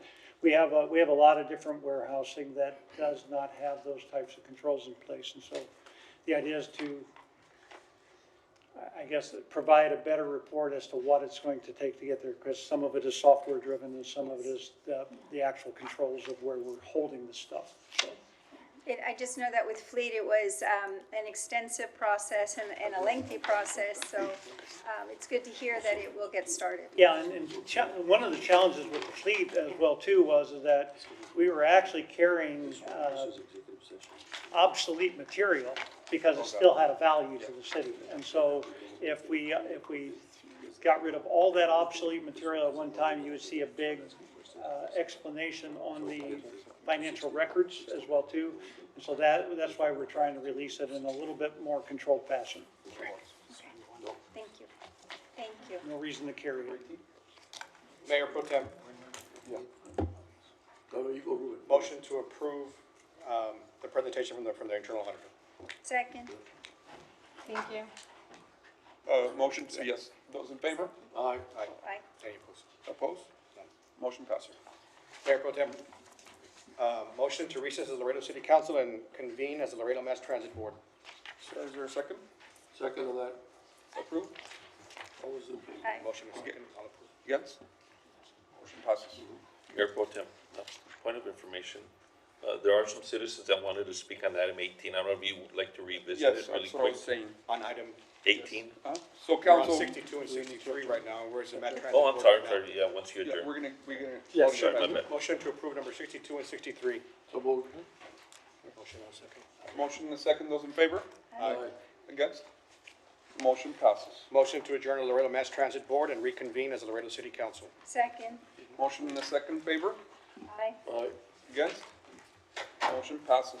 So with that being said, council, if I may bring up, item number 18, I know it already passed, but there was some Second. motion and a second. Those in favor? Aye. Aye. Second? Against? Motion passes. Item number 18. An ordinance of the City of Laredo, Texas, amending the zoning ordinance map of the City of Laredo by rezoning lots 9 and 10, Block 2031, Eastern Division, located at 3214 and 3216 Santa Barbara Street, from R3 Mixed Residential District to B1 Limited Business District. I know this item was approved, but we have some comments. Go ahead, ma'am. Buenas gracias. Mi Sí. nombre es Sherry Macías, mucho gusto de nuevo otra vez. Sí. Y nomás quería darle las gracias. Hemos estado aquí esperándonos, quiero darle muchas gracias a todos ustedes por darnos la oportunidad de seguir operando nuestro negocio y que nos hayan dado el permiso de ser commercial zoning. So that's 45 years, bien agradecidos y estamos para la comunidad y para el barrio de nosotros, para Santo Niño, and we're all for it. Para todos los eventos, lo que se les ofrezca, y ahí estamos para ayudar a toda la comunidad de nosotros. Se los agradezco mucho, and it means a lot to us. I was born and raised there, tenía 6 meses, y aquí tengo mi papá y mi mamá, esperando que ustedes nos den el approval, y muchas gracias. Gracias a todos ustedes, en parte de Macías Driving y de mis hermanos y mi familia, y toda mi familia. Muchas gracias. Sí, muchas gracias. Mayor, may I? Sure. Mayor Pro Tem, muchas gracias por estar aquí. Mil disculpas porque como había pasado la primera vez, pero qué bueno que vinieron y ya está terminado el proceso y qué bueno que siguen su negocio ahí proveyendo este servicio tan importante para los residentes de esta área. Muchísimas gracias. Mayor Pro Tem, if I may. Yes, sir. Pues Macías, once again, thank you so much. Muchas gracias por todo lo que ha hecho por la comunidad de Santo Niño. Como le dije una vez más, yo soy de la familia Rangel, que los criamos en 3002 Santa Bárbara. You know, and I'm not afraid to put it, siempre ha sido una casa de familia, de toda la comunidad de Santo Niño. Estoy bien orgulloso de ver todo el éxito que han tenido, de toda la trayectoria que han tenido en su vida, de Mr. Macías, cuando comenzaron Bobby Macías, bien el radio host, que siempre ha sido una gran persona, dedications que se aventaba su hermano, es algo que siempre hizo when we used to hear the radio very much, right? Y con eso les digo muchas gracias por todo lo que ha hecho por la comunidad del Santo Niño, que cuando no era nada, que apenas estaba comenzando el Santo Niño, ustedes fueron los fundadores de esa área y del comercio. So, felicidades en sus futuros, que venga todo lo futuro que tenga, todos los negocios que tenga, se lo agradezco mucho de corazón. Gracias a ustedes, bien agradecida. Macías family, and on behalf of the mayor and our council, les agradecemos mucho a ustedes, a sus papás, por haber esperado aparte 5 horas, no cualquiera, ¿verdad? Nomás para agradecer y todo, pero me da gusto que este proyecto siga. Muchas gracias. Gracias. Moving on to item number 68 by Councilmember Melissa R. Cigarroa, discussion with, go ahead. Que les vaya bien, bendiciones a todos. Ándale. Sí. Discussion with possible action to submit a resolution to the TCEQ's public comment portal requesting an inclusion of an environmental assessment of the Mid-Reach Rio Grande River as part of the Texas Integrated Report of Surface Water Quality, which is submitted biannually to the US EPA, and any other matter incident thereto. And so the TCEQ Texas Integrated Report evaluates the quality of surface waters in the state and provides resource managers with a tool for making informed decisions. There's an index of water quality impairments that this report must forward to the U.S. Environmental Protection Agency every biennium. And it turns out that this section of the Rio Grande where we sit is in an area that is considered not having enough data or information for one of the designated uses being recreation use. And we know that the Rio Grande is one of the most least studied rivers in the entire United States. We also know that the American Rivers Network has listed this part of the Rio Grande as the 5th most endangered river in 2025 due to extreme heat, prolonged drought, and outdated infrastructure. So the TCEQ has the ability to study surface water areas, and they have determined water quality parameter concentrations in their establishment of something called Texas Surface Water Quality Standards. And my understanding when I first came across this Texas Integrated Report, was that it was an opportunity for the city of Laredo to advocate for more study to occur at the Rio Grande, to make sure that we can get our river study for impacts of pollutants and perhaps other indicators that give us a good idea of the water quality for this area that provides our only source of drinking water. after studying it further, it turns out that a submission to this integrated report, it's not the appropriate venue to ask the state to begin to pour in more dollars and look for more data to determine if our stretch of the river is meeting all of these parameters in Texas surface water quality standards. So what I would hope to do is still forward a resolution, but forward it to the TCEQ requesting that they do study the river and find the necessary data to determine what the parameters will be for the Rio Grande in Texas surface water quality standards, because they've identified that this stretch of the river is not studied sufficiently. And so then we need to take the next step and make sure that Texas Commission of Environmental Quality treat this stretch of the river like they do all the other bodies of water in the state of Texas, and study our river for its particular pollutants, the impacts of drought that has been proven on this stretch of the river, and also the impacts of lower water flow due to the less production of water in the Pecos River and the Devil's Reach River that impacts our water here. So the resolution that I would like council to forward to TCEQ would be to request the necessary data to determine how we are meeting or not meeting the Texas surface water quality standards, how that can inform a state-supported management strategy as is provided to every other body of water that is studied by the TCEQ, and get the attention that this river needs so that we can begin to manage it properly for water security in our future. I'll second that. Thank you. There's a motion and a second for this item. Those in favor? Aye. Against? Motion passes. Thank you. Item number 69, Councilmember Rick Garza.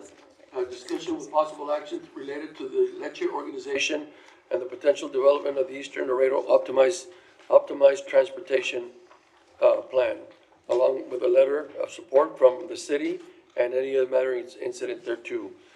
My intention for this agenda item was to make sure that both parties have met and all the required conversations have been had in order for us to move forward with this item.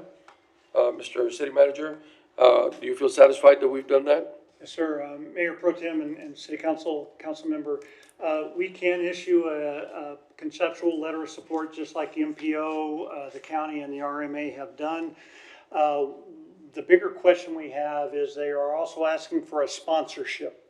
And that sponsorship, I believe, needs to take more conversation. Go ahead, I'd like Councilmember. to make a motion to extend the meeting to 11. Thank you, Councilmember. We've extended it, thank you. Go ahead, Mr. Mayor. All right, so the sponsorship we need to make sure of, because most of this property along this route is outside of the city. So I'm not sure if the city should be the sponsoring body or not, and we need to confirm that information. We did have the conversation with the nonprofit as far as what we wanted to look at there, and they were going to put some other additional information together. So the letter of support, we're all on board. Anything, can do anything to help our transportation system out. And we want to walk through to make sure, because out of all of these different agencies, any one of them can actually serve as a sponsor. And I just want to make sure that we confirm that we can sponsor projects outside of the city limits for these types of activities. So, I'll second that motion. Mayor Pro Tem. Sure. So, Mr. Neb, you're saying that we can do this letter of support that has those parameters, and you'll investigate it further to see if there's further support? that's the intent, yeah. And we had a conversation about the concerns that the city would have within this structure to make sure, because just like most of our other conversation, when we're talking about transportation dollars, we have a lot of needs already in our city. So we want to make sure that those needs are not jeopardized by future expansions. But we're willing to look at anything that's going to help alleviate within the city as well too. And so that's where those conversations were at. So. sorry, go ahead. Oh, I was just gonna say that, I think for District 3 and District 4, we do see this in the future becoming part of the city. I know we can't, spend transportation dollars if we're getting ahead of ourselves, but it does seem very likely that this could be a connector between our two districts, and so And- that is why we have high interest in this. Yes, ma'am, and that was another part of the conversation we had with them about the annexation of the property and the management of that property as it comes in, as it becomes prepared for the city. Thank you. Sure. What is the status on their annexation request? Have they already submitted their annexation paperwork? No, Okay, because this is outside the city limits, so, The We would request, the probably request with them is that the city's able to support with the annexation on the table. So there are different ways in order to provide for that annexation at a date that works for everybody, so. and it's also my understanding that the boundaries of the MPO are not, this is not even inside the boundaries of the MPO right now? It's between city limits and where the outer loop will be. I had assumed that most of it was in there, but maybe it's not. Mayor, if I may, the Sure. outer loop's not even in the ATJ. Okay. I mean, in the MPO boundaries. All right. So we've had this big discussion at the MPO in terms of, MPO urbanization dollars versus rural dollars. So, yeah, and so my intent on the sponsorship is to have a longer conversation and meet with the MPO, the RMA and everything to make sure, that we're all being told the same conversation as well too. And we'll move forward according, I think the letter of support is good just because, it doesn't overcommit. It provides some support for that, but I do know that they are wanting to move fairly quickly, so those conversations have to happen very soon. Mayor, if I may? Sure. So I would just caution us as a council to be spending, monies in areas that are not in our MPO, that are not annexed within the city limits. But definitely, we could always support projects, it's just, it's outside of our jurisdiction right now. And she, Councilman Perez is absolutely right. The reason I wanted to bring it forward is so we can have the transparency that we are headed in the right direction with this project. Of course, we had discussions with the stakeholders that at any moment that it's not in the best interest of the city or it's not within our purview, that we can go ahead and move on and detach. But for now, it is time sensitive, so we don't want to be the people that are stopping this project from moving forward. So with that, I'll leave Mr. Gutierrez seconded. I'll call for the. Thank you, Mr. Nab. Any further discussion? All right, there's a motion and a second. Favor? Aye. Against? Motion passes. Mr. Maldonado, just make sure we get the clarification on that. Item number 71? 71? 70. Discussion with possible, Ruben? Go ahead, Councilman. Discussion with possible action to create an exception for cigar lounges to the health code concerning the consumption of alcohol in such premises and any other matters incident thereto. As you all well know, we had this conversation last meeting, and we wanted to make an exception for cigar lounges specifically. So I'd like to ask for the health director and our legal team to get together to come up with an exception for cigar lounges or cigar bars, specifically for them. If they're over the 51% of alcohol sales, then of course they wouldn't be eligible to even apply for this. But if you all could please get together and come back to us the next meeting, God willing, in January. Yeah, I'm sorry, if I may, to propose, to draft the ordinance? Correct, draft an ordinance, correct. I'll second that motion. There's a motion and a second. Any discussion? Those in favor? Aye. Any against? Motion carries. Thank you. Item number 71, Councilmember King. All right, thank you, sir. This is just an item about bringing up the discussion about citywide synchronization for traffic. My understanding is the last time we did this was in 2018. I know a lot of us deal with traffic every day. We see certain areas that just unproportional. I can think of several that I won't list here, but what I guess this would be a question for engineering, Mr. I know I'm always looking at Ramon, but hey, he's passed the torch. He's passed the torch. All right. And I know we have, limited time, and I want to be respectful to my colleagues who have other items as well. So, the brief summary on where we are. I know it's late, but. Good evening, Mayor Pro Tem, Council. Elio de los Santos for the records, City Engineer. So you're correct, Councilman, the last citywide synchronization project was initiated 2018, 2019, that's when it was completed. And that time it cost $600,000 Okay. to do that project. You will typically, in an ideal situation with funding available every 5 to 7 years, you will, do those synchronizations as the city grows. So for us to, I guess, like any other project, we can RFQ to see if we can get a consultant, but the thing that we will need your all support is the funding. Yeah. To Mayor Pro Tem? You sure? Go ahead. Yeah, I think a good way to move forward is to, as you mentioned, I'll make a motion to go out for a RFP or Q, which one? RFP, I'm sorry, request for proposals. RFP. Request for qualifications. Request for qualifications to move forward with the process to hopefully, maybe we can consider this in the CIP budget for fiscal year 27. Okay. Just, obviously, subject to council approval, but unless the council wants to entertain an amendment in the middle of the year. But I assume that it'll take some time. So just to move forward with this project as something to consider for the council for the CIP in next fiscal year. I'm sorry, Mayor Pro Tem, I have a question. Sure. This may be a really stupid question, but why doesn't our utilities department take care of this? Utilities? I'm sorry, traffic. Traffic, we won't have the staff and the resources to do a citywide traffic synchronization. We typically, even the state hires consultants to. I understand that they can't do it all at one time, but if we can save us, probably cost over $1 million now.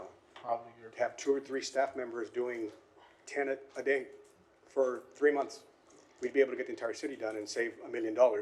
Mind you, these people are already getting paid from the city, so it wouldn't cost us anything more than we're already spending now. It would. I'm just a question. It would take more than that because that means that any step that we have to remove them from tasks that we're doing already, like traffic studies, speed studies. When there's a request for speed humps, they have to traffic counts. So in order for us to do what you're suggesting is that we're going to have to remove resources from other items that we have already on our list of queuing. So if we do that, then that will create more of a backlog of projects that we already committed based on. Yeah, we don't want to do that. They're already backlogged as it is. They take their sweet time for everything. Thank you. Appreciate it. Yes. So, it feels weird to ask you, Mayor Pro Tem, right? I miss you over here, Gilbert. I miss you over here, Mr. Gonzalez. But, just for me, and I don't know, maybe it's another, I'm not saying it's a stupid question for me, but it is a stupid question. What's the city traffic synchronization? Can you explain it to me? I've never heard it. I just. Well, so I guess I'll use Can you break it down for me? McPherson as an example. You kind of synchronize depending on the traffic volumes that you have, right, through that corridor. You synchronize the lights so where, point A, the light there turns green. Traffic starts moving. You anticipate depending on the traffic or the study. That's what the study will tell us, right? How much traffic and volumes we have. The adjacent light will turn green, so traffic continues moving, slowly in a consistent way throughout the whole corridor.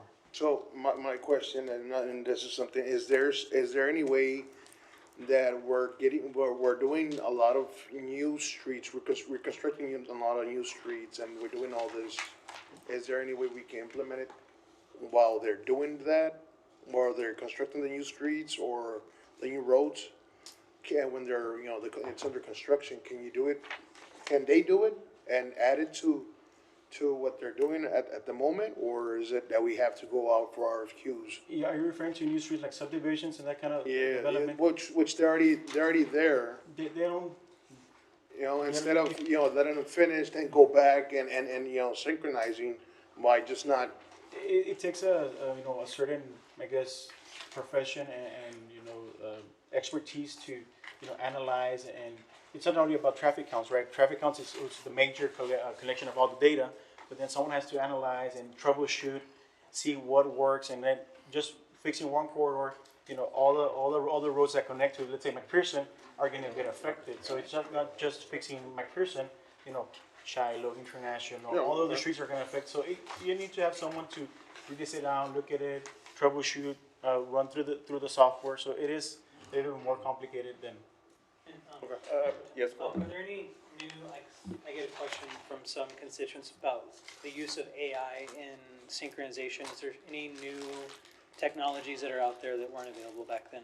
There are, but like any new stuff you need, new AI, unfortunately, our traffic signals are, some of them are older, some are newer, so if you want to implement something like that, then that means you have to update every single traffic signal.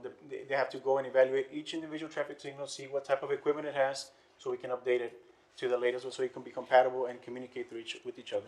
All right, well, the motion was just to get a request for qualification. Well, I have a question, actually. Go ahead, Councilmember.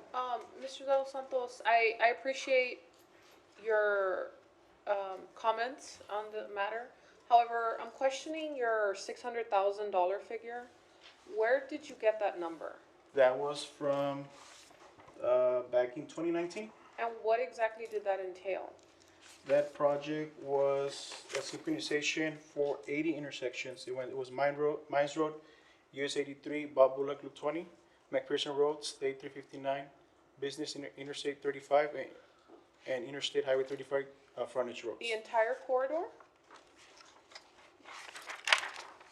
Because the reason I'm asking is because we're doing a TxDOT is doing a synchronization study just on Mines Road alone, and it's millions of dollars.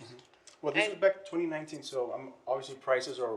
Yeah, but you said 600,000 for citywide, and That's what it cost back then.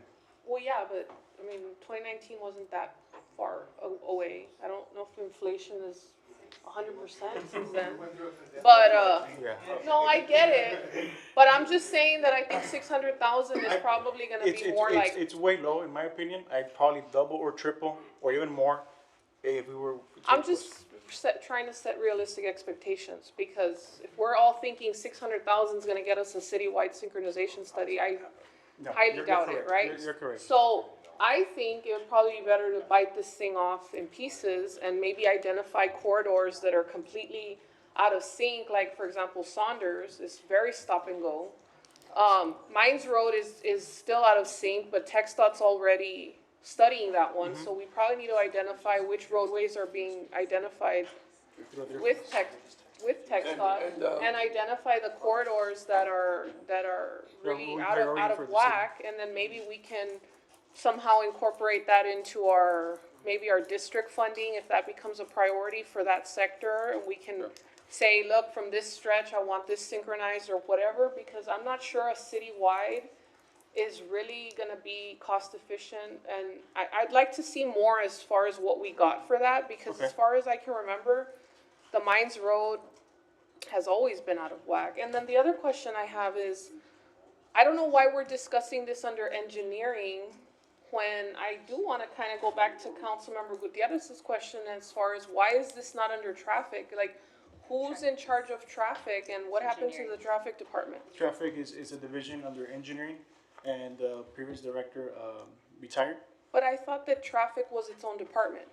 No, we made two changes almost a year ago with traffic going into a division with engineering and animal control becoming a part of health. Well, Health department. I understand that, but who's we? Like, council made the change or management made the change? Council made the change. Okay. It was an ordinance revision of taking those two departments out. We made them assistant directors underneath the directorships of the appropriate departments. So is there anybody in the department now that has the experience of traffic? Yes, that could remember what was studied back then and Yes. implemented and all that? Because I think that would be important for us to consider. There's staff that's been with the traffic, when it was a department, now division, that's been there for quite a few years. So that's some of the information that I got is actually from the staff that was is still part of the traffic division. And then, but I can speak with them. Because, I mean, I came in 2020 and I don't remember ever talking about a citywide synchronization study. And if it was paid for in 2019, it would have been ongoing throughout our first term, so I don't remember. Mayor Pro Tem, if I may, yeah, if you can just allow us to put the scope together, and we'll visit with you individually as well, because some of those intersections that were studied back then, they maybe need to be revisited. And so let us look at that, we'll put the scope together, and then if we need to phase it out, we can do that as well. Before putting out any RFQ. I understand that, I'm just saying from 2019, Right. I don't remember ever talking about this being a project. Right, So- and there was a report, because I remember a presentation, so we can put all that information out and send it to you so you can look at it. Well, what I'm saying is that what he's talking about might not be what he's talking about. If he's talking about synchronizing the lights and what you have is some cost for intersection adjustments, it might not be the same thing, because I can tell you that a study for the synchronization citywide, just based off of what I've dealt with on Mines Road, it doesn't sound like we're talking about the same thing here. Sure. And we can look at that scope, and we can put it together as well. I'll amend the motion just to have staff come up with recommendations for how to move forward, for when and if to do another synchronization study on which, I'll second that. I'll second that. Well, Second to the amendment? Mayor, I think we should clarify what exactly we want what we want them to accomplish as an outcome, right? Yeah. I mean, just as a suggestion, Dr. King, I don't want it to just be, like they gave us an estimate, but that's not necessarily what you were looking for. I mean, I think it would be something that we need to consider the okay, I want congestion point. McPherson southbound from Shiloh to Delmar, okay? No, but, just kidding, but the idea is to get back, staff to get back to us with general recommendations. I know we're 16 minutes left in the meeting, so a lot of people have items left, but if everyone's good with that, that's my motion. So you accept the amendment? Yes, yeah, I think staff understands All right, so there's There's a a motion second. and a second with the amendment. All in favor? Aye. Any opposed? Motion passes. Item 72, Dr. King? Yes, and this can be, quick. I just wanted to bring this up to kind of for our council attention, management attention, to understand what options we could do. Every city in Texas doesn't do sales tax the same way. If you compare, so we all know sales tax in Texas, it's 6.25% goes to the state, then up to 2% the municipality has some control over. In Laredo, it's 1% going to the city of Laredo, 0.5% to the county, 0.25% to transit, and then 0.25% to the sports venue. That's our 2%. You look at other cities, McAllen, for example, they just keep the whole 2%. They don't, nothing to the county, nothing to transit, nothing, they just keep the 2%. Then you got San Antonio, a little more complicated, 1% to the city, just like us, 0.5% to transit authority, 0.25% to transportation district, and then they divide it up into 0.125% to ready to work program, and then 0.125% for pre-K for San Antonio.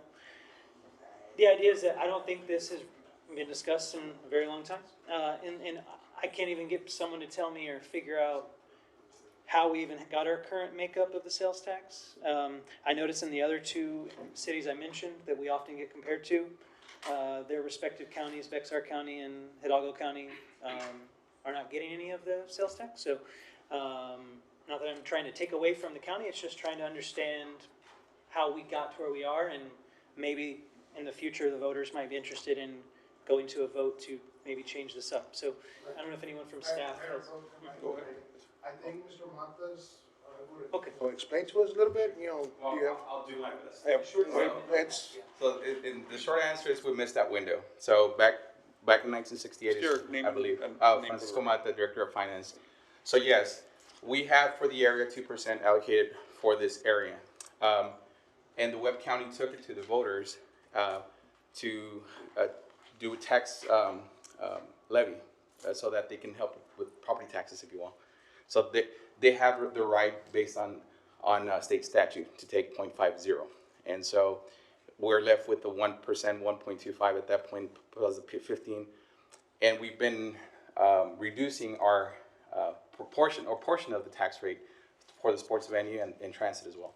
So unless we take it to the voters, the county takes it to the voters that they want to reduce their tax from 0.5 to maybe to 0.25, they have to take it to the voters. So at this point, if there's gonna be any change, on the 0.5% from the county, Right. only the Yeah. county could take Correct. that. Altogether, it's 2%. They already have 0.5 and we have the rest. So we control 1.5, 1% goes to the city, but we control where that other 0.5 goes to. Right, so it's how you want to move that needle, basically. And what year did the county take it to the voters, and what were they doing before that with? So with based the on that, on data that I have, that I searched for the Texas Controllers, back in 1968 is when they petitioned to the state. So Okay, so this .5 has been since 1968. correct, but at this point, it would take action from the county. They can't just hand it over to us. They have to take it to the voter, asking permission to do that, and then we have to petition for that percentage. So it's state driven. Can I? Do you know if it'll take some legislative action to increase it to 1% more or 0.5% more? Definitely, yeah, because it's 2% throughout Texas. In the spirit of trying to find other revenue streams as it gets more expensive to run a city, we have to be a little bit more creative in how we, I wouldn't say burden the taxpayer because it's also considered obviously a tax. But there's got to be other ways for us to really think about how do we overcome that. And we really need to figure out ways to open up the doors to more, a little bit more out of the box thinking and try to create more revenue streams for the city. With particular reference to how we're gonna fund the upkeep of all these roadways, these, that are being damaged by these 18-wheelers and all of it. The city's taking a big hit on the damaged streets, and we need to figure out a way how to get more creative on raising those revenues. Well, hopefully we can contribute to that dialogue during the bridge study that I believe There you Mr. go. Neff has emailed you, so we'll address. I knew I that. could count on you. So, All right. All right, thank you, Mr. Mata. So, Dr. King, no action needed? No action needed this time. Okay. So Thank moving you, on Mr. to, Mata. number 73. Go ahead, Doctor. Yeah, so 73, this is bringing back a tabled item from last meeting as it relates to an amendment to water public art plan. So first of all, I brought an item in September. I'm trying to make this brief, but I made a motion to just take it to the Public Arts Advisory Committee to just consider this water tower in McPherson next to North Central Park. Then all of a sudden, in October, the committee met, but they didn't have a quorum, and they didn't make any final decision. And then in November, it came back to council with this amendment. So, so here we are. Mr. Lendine and city management sent out a pretty long email explaining the city's current position. I do have concerns about that water tower being down for 90 days and water pressure going down. I have concerns about it being rushed and not being a good final product and being an eyesore. So I'm currently, in a place where I would rather have, the Arts Committee consider it again whenever they can and then bring it back. But I know there's been a lot of people from staff waiting, if they have anything they want to say. I was hoping to get so in October, guys, we actually approved the fiscal year 26 art plan that was in the agenda but was not presented to us. And if it can't be done today due to time, it'd be nice at the next meeting if we could just get that presentation delivered to us by the arts manager. But long story short, this was kind of a convoluted mess. And if utilities or arts manager would like to, I know a lot of attention got to this the last couple weeks offline, but from my perspective for District 6, the water tower is not in the contract as apparently the Mines Road one is. And so for me, I don't want to risk low water pressure and a bad art project in my district right now at this time. That's where I am on this, but anybody else have any comments? No one's rushing to the podium to talk, so no. Mayor, if I may. Yeah, I don't know. Go ahead. I mean, Dr. King's expressing a concern that he has and a project he'd like to see in his district. I think it would be fitting to have somebody who can give him the plan. I mean, is there a way to do this without taking that water tower out of service? I mean, can we hear from the utilities director on this one? That way, I understand the master plan for arts and everything, but we do have 2% for the arts. Every department has to allocate 2% of their CIP budget for art. So if there's an art for utilities designated amount, and he wants to get this project done, how can he do it without putting that water tower out of service? So I have 4 slides. I promise I'll be fast, but I think this will demystify the whole issue of the towers, the one at FM Road and the other one at McPherson. So I'll just be, We're not talking about the one on Mines Road anymore, because we already established that that one's covered. We're just talking about his right now. if you allow me, because there is an extra twist to that one. Go ahead, sir. Okay, so here's the situation right now. We have 13 towers basically, 5 of them already under the old maintenance contract that include the FM tower, or what we call the Mines Road. The other one is the Highland elevated tank, which is at McPherson Road. It's not part of those 5 that were supposed to be in maintenance. So short story is, the one at Mines Road already due to maintenance this December, January, and that means that we need to put it, we want to take it out of service because it's a 3-month work. They have to empty the tank, paint it, and all of that. The twist here is, if it's the existing logo that exists there, which faded with time, that would be part of the maintenance as a courtesy of the contractor. But if we want to do something new, a new logo, different logo, that's an extra cost that is not part of the existing maintenance contract, because all they do is paint and prime and all of that. So that's just to consider. If we want to do a different logo, that will be another between $30,000 and $40,000 that is not budgeted from the utility. I'm not here to discuss where that money is coming from, but if that money comes from the utility or art, if it's from utility, we have to remove money from another pressing issue or maintenance that has to do artwork on that one. But if it's the existing logo, then we don't have to. I have a question. Do you have that in writing on the contract?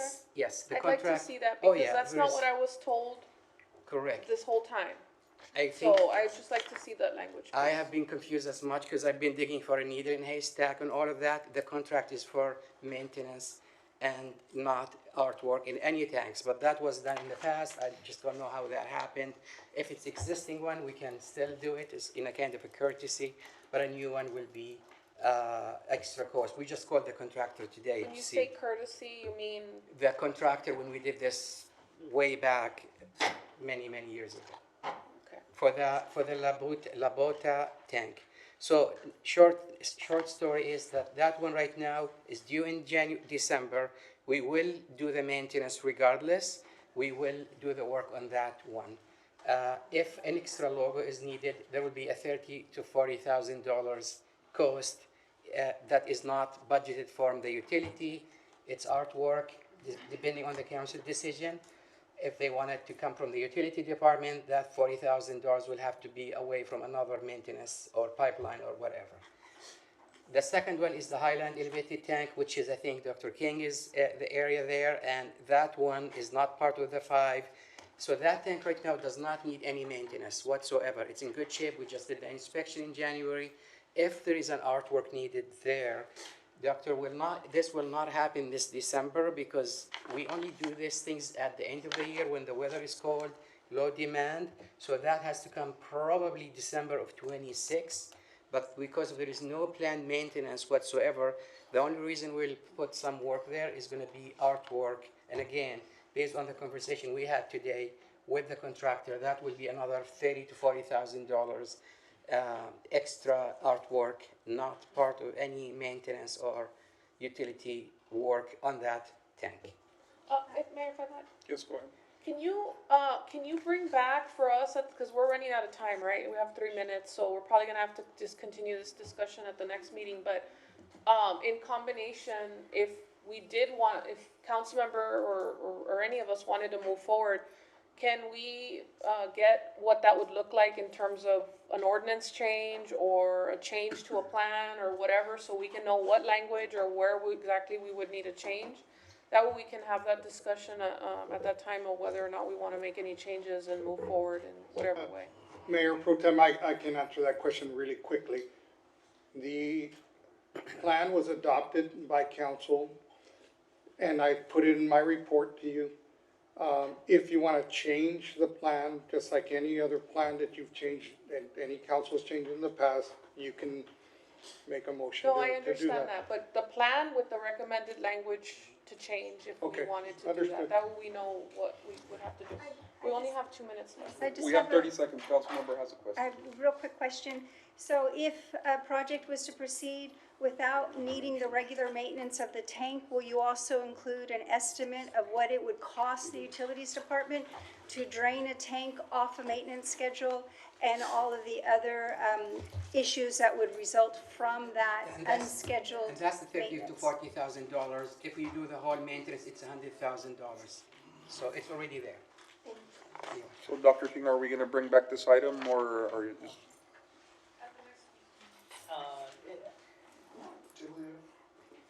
Yeah, we can do, sorry, this has been such a long thing. We can table it. Motion to table.